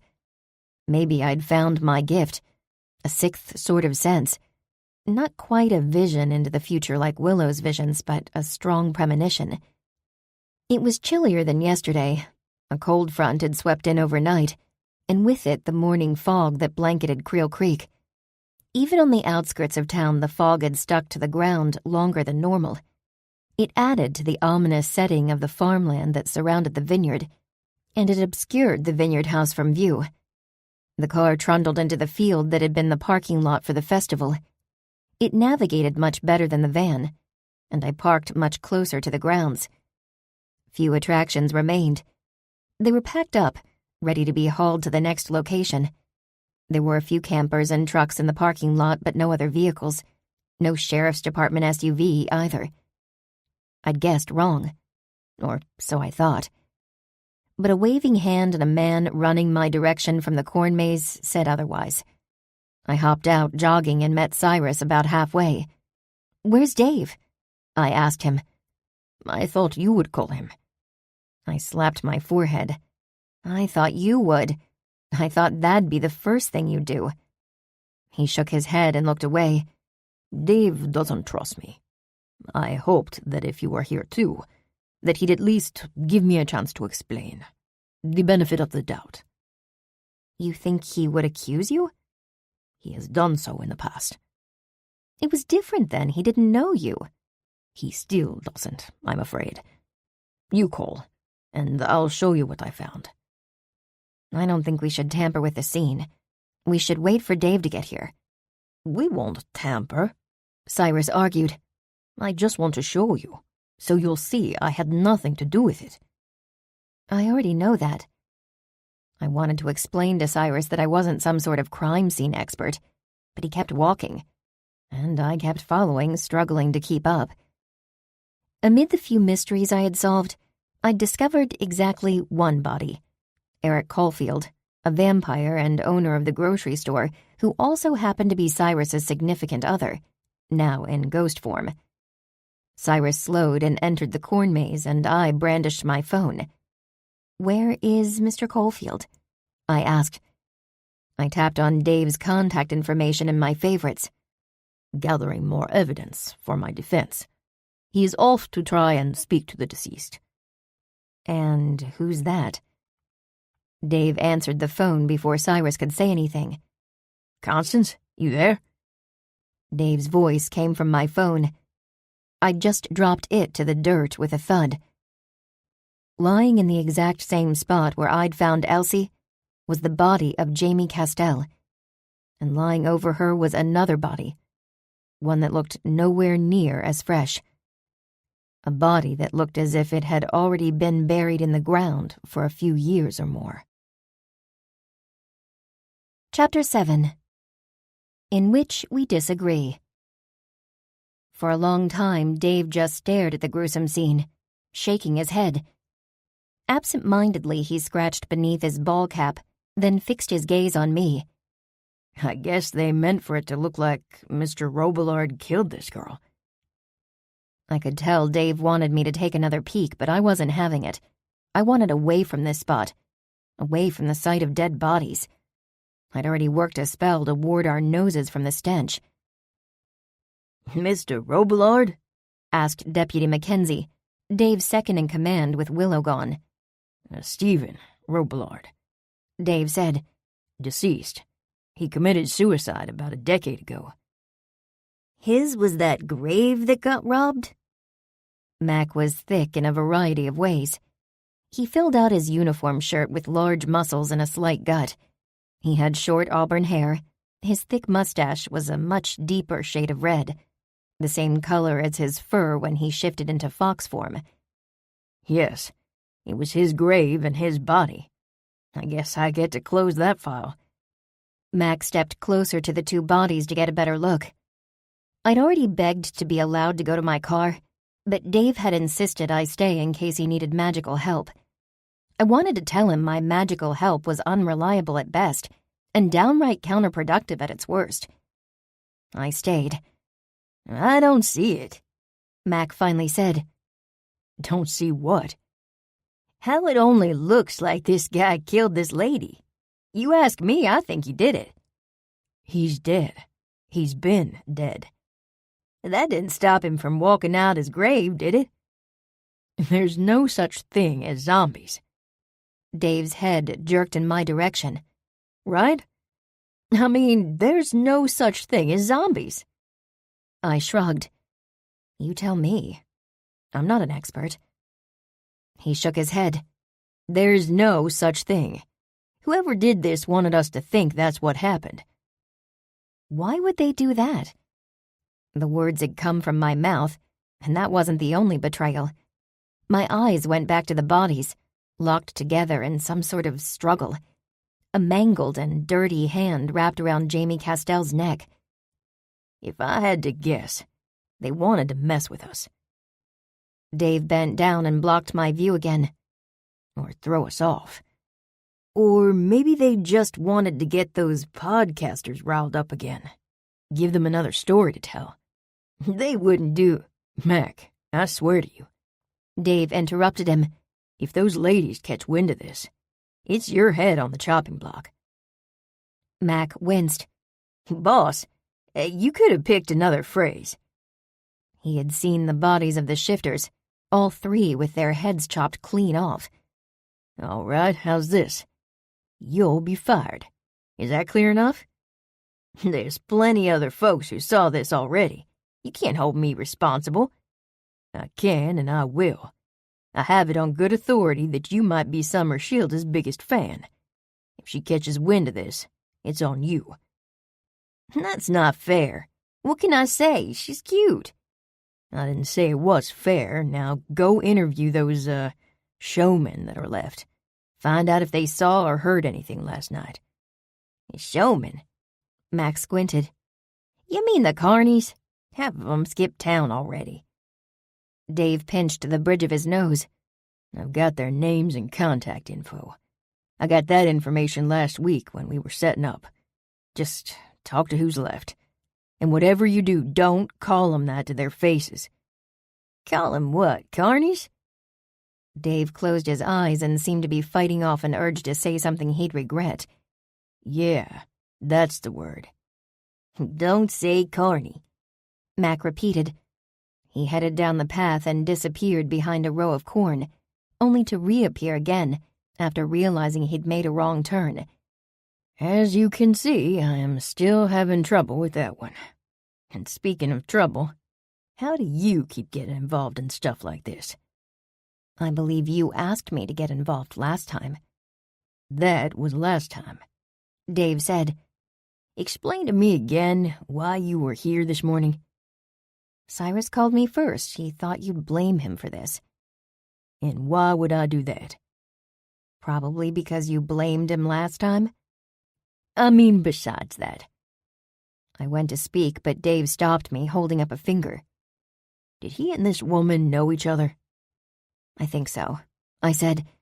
I think Jamie Castell was writing something about the vineyard for her magazine. She came through town the other day and stopped at Bewitched Books. The coffee girl? I nodded. This is the coffee girl? Not how I pictured her. She was a lot less dead the last time I saw her. The other day? No. I shook my head, remembering. Yesterday. She was talking to Summer Shields over by the funnel cakes. Speak of the devil. Dave grunted a laugh. I get to interview her for a change. Can you do it without revealing... I cringed and gestured in the direction of Steve Robillard's corpse. All that? I'll give her the information necessary to conduct the interview. This woman is dead by way of murder. I need to start learning more about her, a lot more. Find her car and her phone and everything else. While I work on that, do you think you can be of any help here? Can you try to summon a clue? Weren't you just scolding me for being here? Doesn't mean I can't use your help. I make no promises. I twirled my finger in the air. Fair enough. And it was a good thing I didn't promise him anything. There was no hum of magic in the air, and nothing happened when I tried my summoning spell. Nothing flew into my hand. No word was whispered in my ear. There wasn't even a puff of wind through the cornstalks. A little while later, Dave allowed me to retreat to the warm comfort of prongs, and more importantly, well out of view of the dead bodies, while he summoned a small task force to continue their investigation. Many more vehicles arrived, making the field look like the parking lot it had been the day before. Some were from the Creel Creek Police Department, then an ambulance without its lights on, and behind it, the local medical examiner in her pickup truck. There were others. Summer Shields, with her cameraman, set up shop outside the police perimeter. Dave hadn't spoken with her yet. She wasn't yet aware of her connection. Last to arrive was a rusty old black hearse. It pulled in next to the ambulance. I found Griffin Barber's choice of vehicle to be in poor taste. He opened the back to reveal a few shovels and other gear beside what had to be the unearthed casket of Stephen Robillard. Dave went over and spoke to the cemetery's groundskeeper. After he strolled over to Prongs with his hands in his jacket pockets, I rolled down my window. Is he really going to pick up that body like it's nothing? Like what's nothing? You know, like it's not an accessory to murder. He isn't taking it to the cemetery. It has to go with the other body, to the morgue. We just don't have the vehicles or the manpower right now. Still, the horror of it was written on my face. Come on, Constance, Dave said. It's staged. The ME's gonna confirm that soon. What if she doesn't?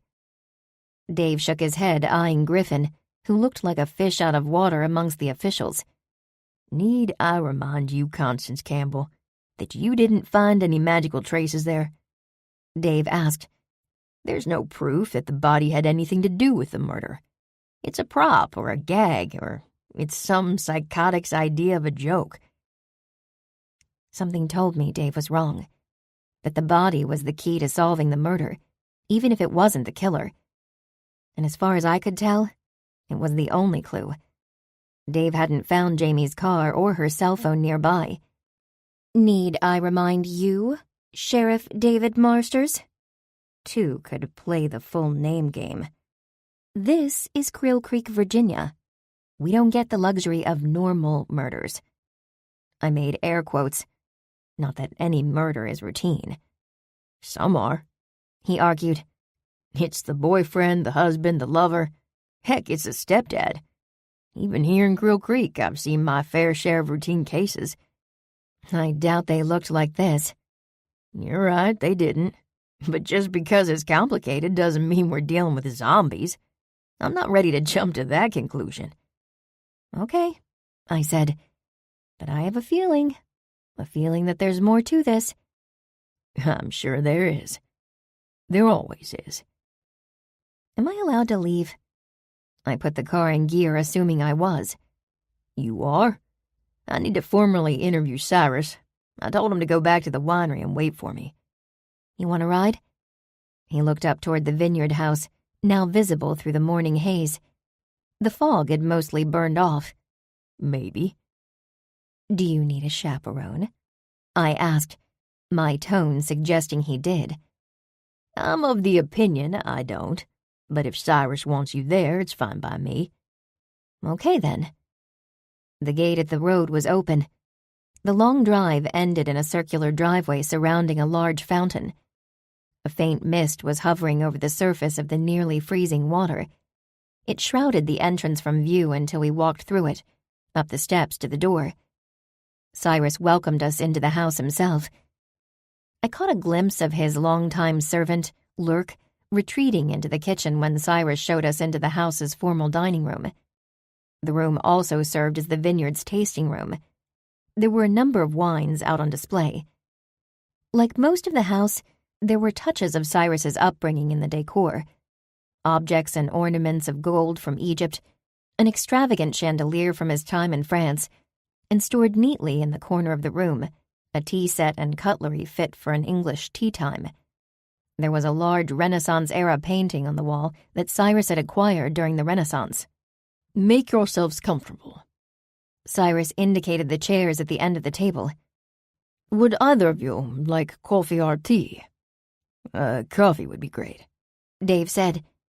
On cue, Lurk appeared with cups and a carafe of coffee along with a small pitcher of half and half. The portly man with bags under his eyes poured our coffee and left without uttering a word. Should I interview him too? Dave asked no one in particular. Maybe me, maybe Cyrus. Cyrus answered, If you like, although he doesn't venture out of the house often. When was the last time? Perhaps 50 years ago, if I'm remembering correctly. 50 years? He has a condition, similar to but unlike Eric's. Is Eric in the room now? Dave's eyes darted to and fro above us. He couldn't sense ghosts, not unless they presented themselves to him. But he was wary about Mr. Caulfield's whereabouts all the same. No, he isn't back from the Shadow Realm yet. Dave tried to hide his discomfort. He can speak to Constance when he is. I'll make a note of anything he deems important. Very well.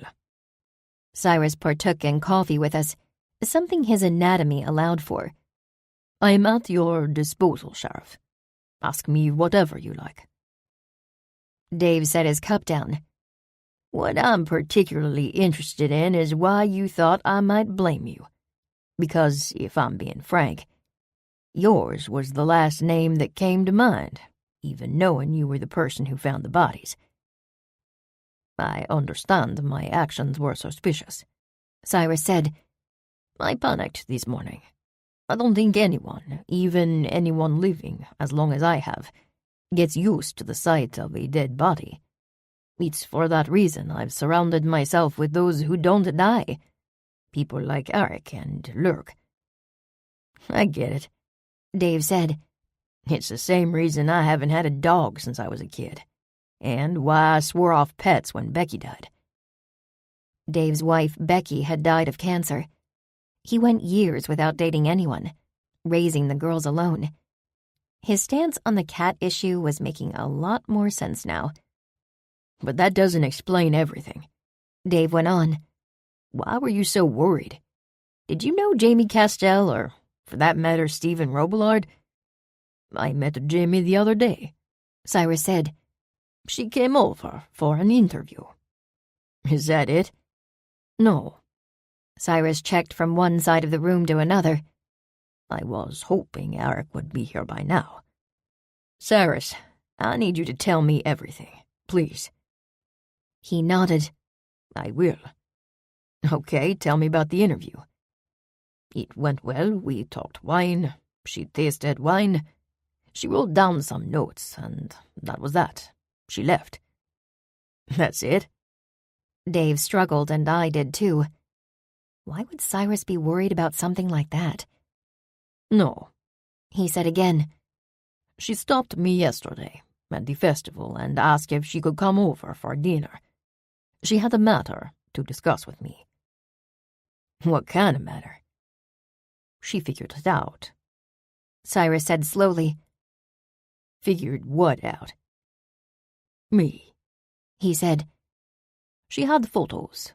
Photos of me, photos of Eric, dating from the vineyard's opening, and others, taken after the First World War. Another from an article the paper ran in 1963. She'd done some digging in the library archives. A great deal of digging, actually. I wasn't aware these photos existed. Eric surely didn't know. He had always protected us from this kind of thing. And that's not the worst of it.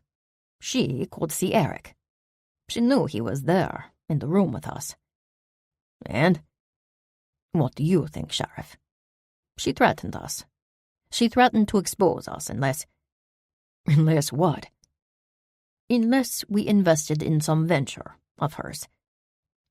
Virginia Vine's magazine? I asked. No, something else, something like a TV show. And what did you say?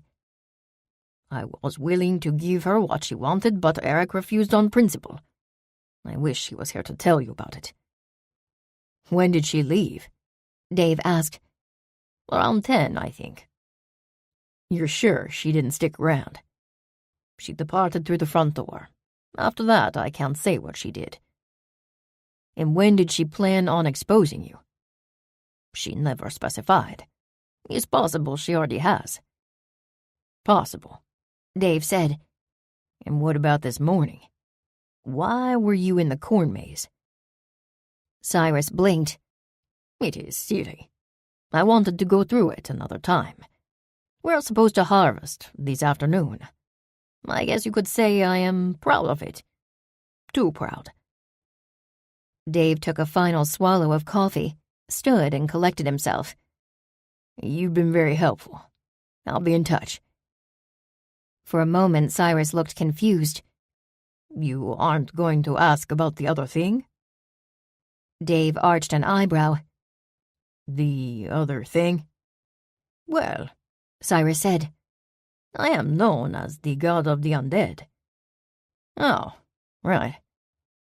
Dave went to sit down, but I stopped him, holding out my hand. Wait, Cyrus, I thought that was just a title. Oh, it is, but given the nature of the crime. I see what you mean, Dave said. You do? Yeah, you do? I wore the same perplexed expression as Cyrus. Well, I thought I did, he said. Remember how I thought it might be some psycho's idea of a joke? Yeah? Well, now I'm sure of it.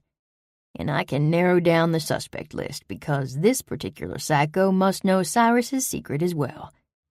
You, my good sir, were framed.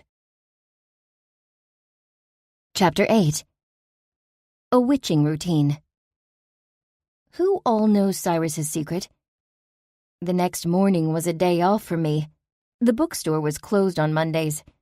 With Dave working and the girls at school and daycare, I was free to spend my morning torturing Gran with questions. After a few cups of coffee, I found her in her usual spot in the living room recliner with her feet up. I wasn't allowed to speak, not even during the commercials, as she watched The Price is Right with Stevie curled up on her lap. Finally, she held up the remote and dramatically smashed the power button. What was that, Dia? Who knows Cyrus's secret? She frowned, her typical expression for deep thought. Well, thought in general. Who knows besides us? I glowered at her. That was the question. I know his secret. You probably think I'm guilty. Gran held out her wrists. Go ahead. Slap the cuffs on me. I did it. I should. But no, who else? The other witches do. If I recall correctly, you told them. Agatha, Lauren, Hilda, and... Don't you dare say Kayleen. I countered. I'm so sorry your usual suspect is no longer here. I know, but we've been over this, Constance. A witch doesn't have to be present to cast a spell. True, but there wasn't a magical trace like there was with Dad. And a witch would need magic on her side. She'd have to have great need for the spell to work. I don't think Kayleen had a need to kill Jamie Castell. I don't think they know each other. Not to mention, I trust Kayleen and Ivan. Not enough to join their fellowship. That's not true, I said. I have a whole list of reasons I'm not ready to join the faction. Okay, does anyone else know his secret? Gran made the slightest shrug with barely any shoulder movement at all. Some of the shifters may know, although I doubt they could summon the dead. Their magic isn't powerful enough for that. It could have been a familiar, Stevie offered. How? I asked. The cat licked his paw.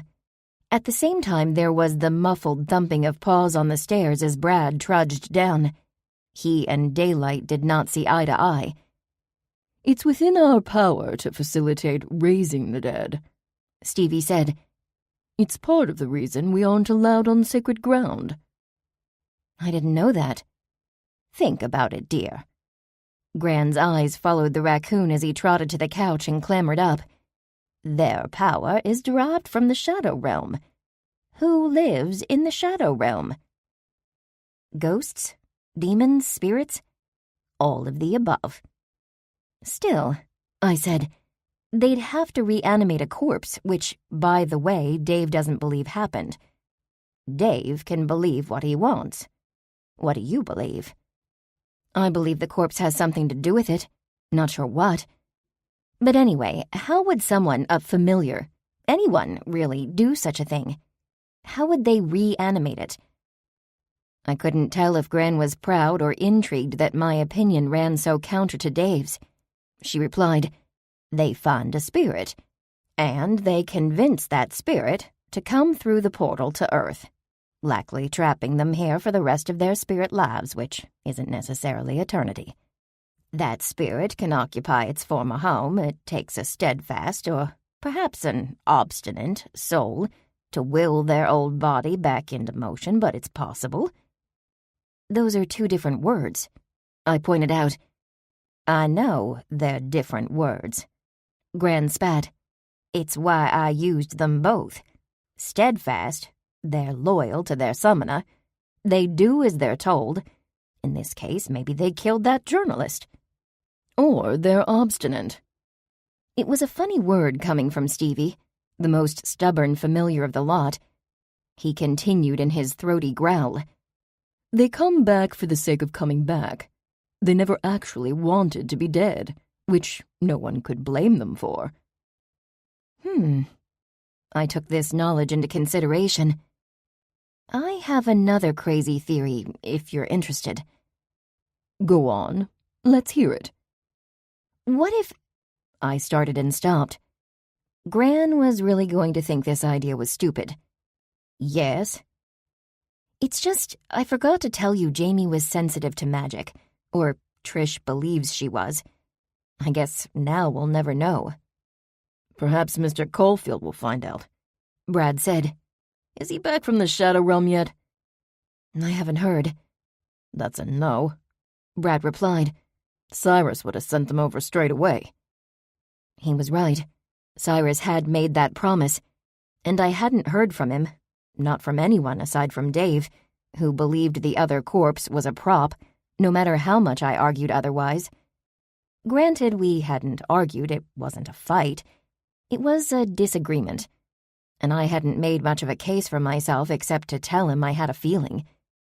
Then he had the audacity to say something like, "Don't you always have a feeling?" Well, yes, Dave, I do, and I'm right most of the time. He was supposed to interview Summer Shields today. They'd yet to find Jamie's car or her personal effects after a sweep of the vineyard property in the surrounding area. Go on, Gran encouraged. What's your theory? Oh, it's stupid. You already said it's crazy, and now it's stupid. Which only makes us want to hear it more, Stevie said. All right, I sighed. What if Jamie Castell killed herself? And how would she have done that? The frown lines around Gran's mouth deepened. I don't know. Maybe she wanted to scare Cyrus and it backfired.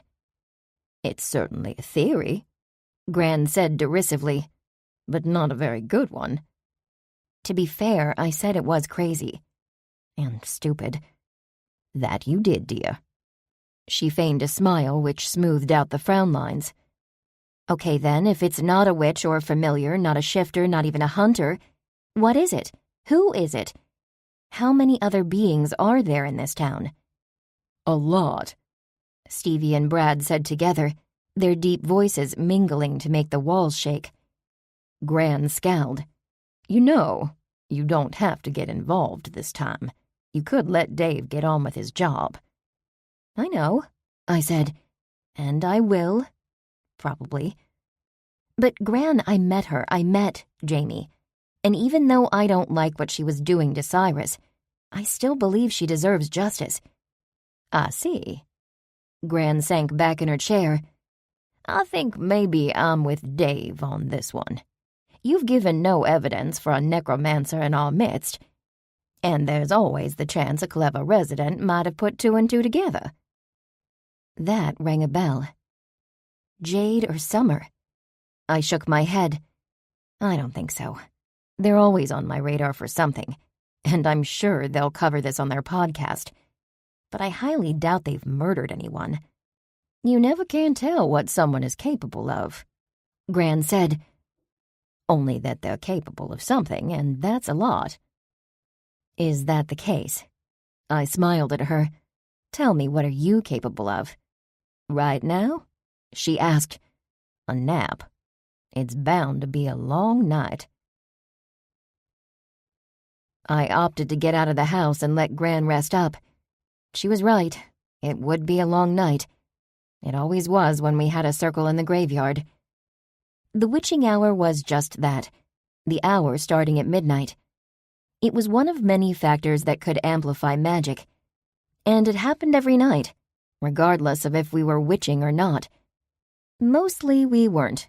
Being women over 40, we tended to be in bed asleep.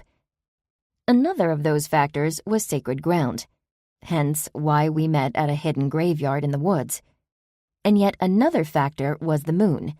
Not the full moon, normally associated with werewolves and the like, but the crescent moon. Whether it was waxing or waning, that was the most magical in the cycle. It was waxing now, visible in the cloudless, sunlit sky. Our last circle, when we'd gotten our gifts, had been under a waning moon. I stretched in Gran's front yard. It had warmed up to what I thought of as perfect running weather. The type of weather where shorts and a long-sleeve t-shirt made for appropriate attire. This wasn't going to be a long run and probably not a very fast run either. Gran was right about a few things in regard to my dating Dave. I'd fallen out of my old routines and into something new. I was running a lot less, and yet I was more exhausted than ever. Getting older felt like my new routine, but then life is made of routines. Day after day, doing the same thing. In California, that had meant work. Morning emails, coffee, afternoon meetings, afternoon coffee, evening emails, wine, Netflix, repeat. By the time I was 30, even weekends of spontaneity, hiking, wine tastings, trips outside the city to Yosemite and the coast, had been few and far between. My 30s blew past, and it felt like I was never going to catch up. I was never going to live that life I'd always wanted. That life of freedom and adventure. I was always going to be tied down by something, even if it wasn't kids. Here in Creel Creek with Dave and his girls and my new witchy powers, routine had again forced itself on me. I needed to fight back. But we're all creatures of habit. Take our witchy neighbor, Agatha, for instance. She's out every morning, rain or shine, snow or sleet, in her turquoise tracksuit doing laps around the neighborhood. I waved as we passed each other on opposite sides of the street. She power-walked the other way, her arms pumping hard and fast. I veered down her road, cut across someone else's lawn, and onto the dirt path along the cemetery fence. Whatever Griffin Barber thought, I wasn't poking around his cemetery. It was just a nicer stretch of ground without the weeds and brambles by the highway, with its highway smells of asphalt and roadkill. I moved down the chain-link fence at the back of the cemetery and readied for the bend toward the highway. My usual route went the few miles into town, near the city limits to the small park outside the library where the girls liked to play. This was the last stretch of dirt path ahead of the road, the last easy footing. Soon I had to take more care. I picked up the pace and sped into the curve only to find my path blocked. The road, if it could be called that, was just wide enough for a single car. Like this one. It was parked a few hundred feet from the road, and on the other side of the fence from a stone mausoleum, as if someone didn't want it to be seen by either passers-by on the road or by Griffin Barber, doing his groundskeeping. I stopped dead. I recognized this car. It was parked in front of Bewitched Books when Jamie Castell stopped in. I pulled out my phone and called Dave. 5 minutes later, Mac arrived, or he tried to. His cruiser missed the turn, almost hidden from the road. He skidded to a stop, did a wide U-turn, then eased onto the dirt and parked behind the abandoned car. The broad-shouldered deputy stepped out and waved, then struggled into a pair of ill-fitting latex gloves. "I assume you haven't touched anything?" "Nope." "That's good." Mac made a wide circle of the vehicle, holding up a camera and snapping a few photos. There wasn't much to see. The car's windows were tinted. Satisfied with his photos, Mac stepped closer and tried the door. "Locked." I didn't know what to say, so I didn't say anything. No one leaves their car unlocked these days. He shot me an expectant look. "I said it's locked." "Okay, I heard you." "Couldn't you, Aloe Amora?" He gestured like he held a wand and pointed it at the car door. I couldn't in good conscience give him props for almost getting the Harry Potter spell correct. Even if he had, Mac was still on my poo-poo list for the way things had gone down at the League Den. "I'm sure you have a tool for opening car doors," I said. Yeah, we do. I just thought magic might be faster. I made a face. Doubtful. Since you have a tool, it probably won't work anyway, but I can give it a try. That'd be great. He smiled. Part of me thought he just wanted a magic show. With a simple rhyme not at all similar to a trademark spell, the lock's whirred and the car's blinkers blinked a couple of times. It worked. Magic sucks. Knew you could do Hermione. He barely pronounced her name better than Victor Crumb. Never call me that again. Mac shrugged and opened the driver's side door. Without moving, he took a long gander inside, and with him it was definitely a gander. His forehead crinkled in concentration. Finally, he picked up something from the seat and held it up for me to see. A phone. Looks like I solved the mystery of the missing phone. It's off. That's why we couldn't find it. Now, what other clues do you hold? Mac managed to squeeze his shoulders inside the car, hovering over the seat. Shouldn't you wait for Dave? I'll have you know I had training. Oh, well, if you've had training. I couldn't hide the sarcasm in my voice. But he didn't notice, or I thought he didn't. He stepped back, his face more thoughtful than I would have believed if I hadn't seen it. Actually, maybe not. Maybe we should wait for the forensic folks. Why? What's up? Take a peek, if you want. It looks like she's been living in this thing. Well, I couldn't resist an offer like that. He was right. Trash littered the floorboards. There were at least a dozen coffee cups from various establishments. Most notable was the generic cup she'd taken from Bewitched books. It stood out because of its lack of flair compared to the others. Oddly, only a couple were the festive holiday cups from Starbucks. The cups were mixed amongst assorted fast food bags. On the passenger seat, she had a stack of folders and notebooks, a couple of composition books, and a planner. They'd spilled from an open saddlebag that also showed a sliver of metallic laptop. The back seat didn't have any trash, but it fit the motif. A few rocks, fist-size, bigger than a shoe would pick up, were scattered on the floorboard. And there were plenty of shoes calling them neighbors. It was like half a wardrobe in there. The seats were covered with neatly folded clothes and accessories, each thing every bit as stylish as she had been. A lot of stuff in there, Mac said. I nodded. I'm most interested in those folders and that laptop. Mac made another face. Yeah, well, it might take us a while to sift through that information. I frowned. The way he said it, the us, made it sound like I wasn't included. Chapter 9. In which the ground sinks. Dave and a few other deputies blocked off the side road. The whole scene was surrounded with crime tape, even into the graveyard, which made sense, given its relationship to the crime. On the walk back to Gran's house, I spotted Griffin Barber. He was hidden among headstones spying.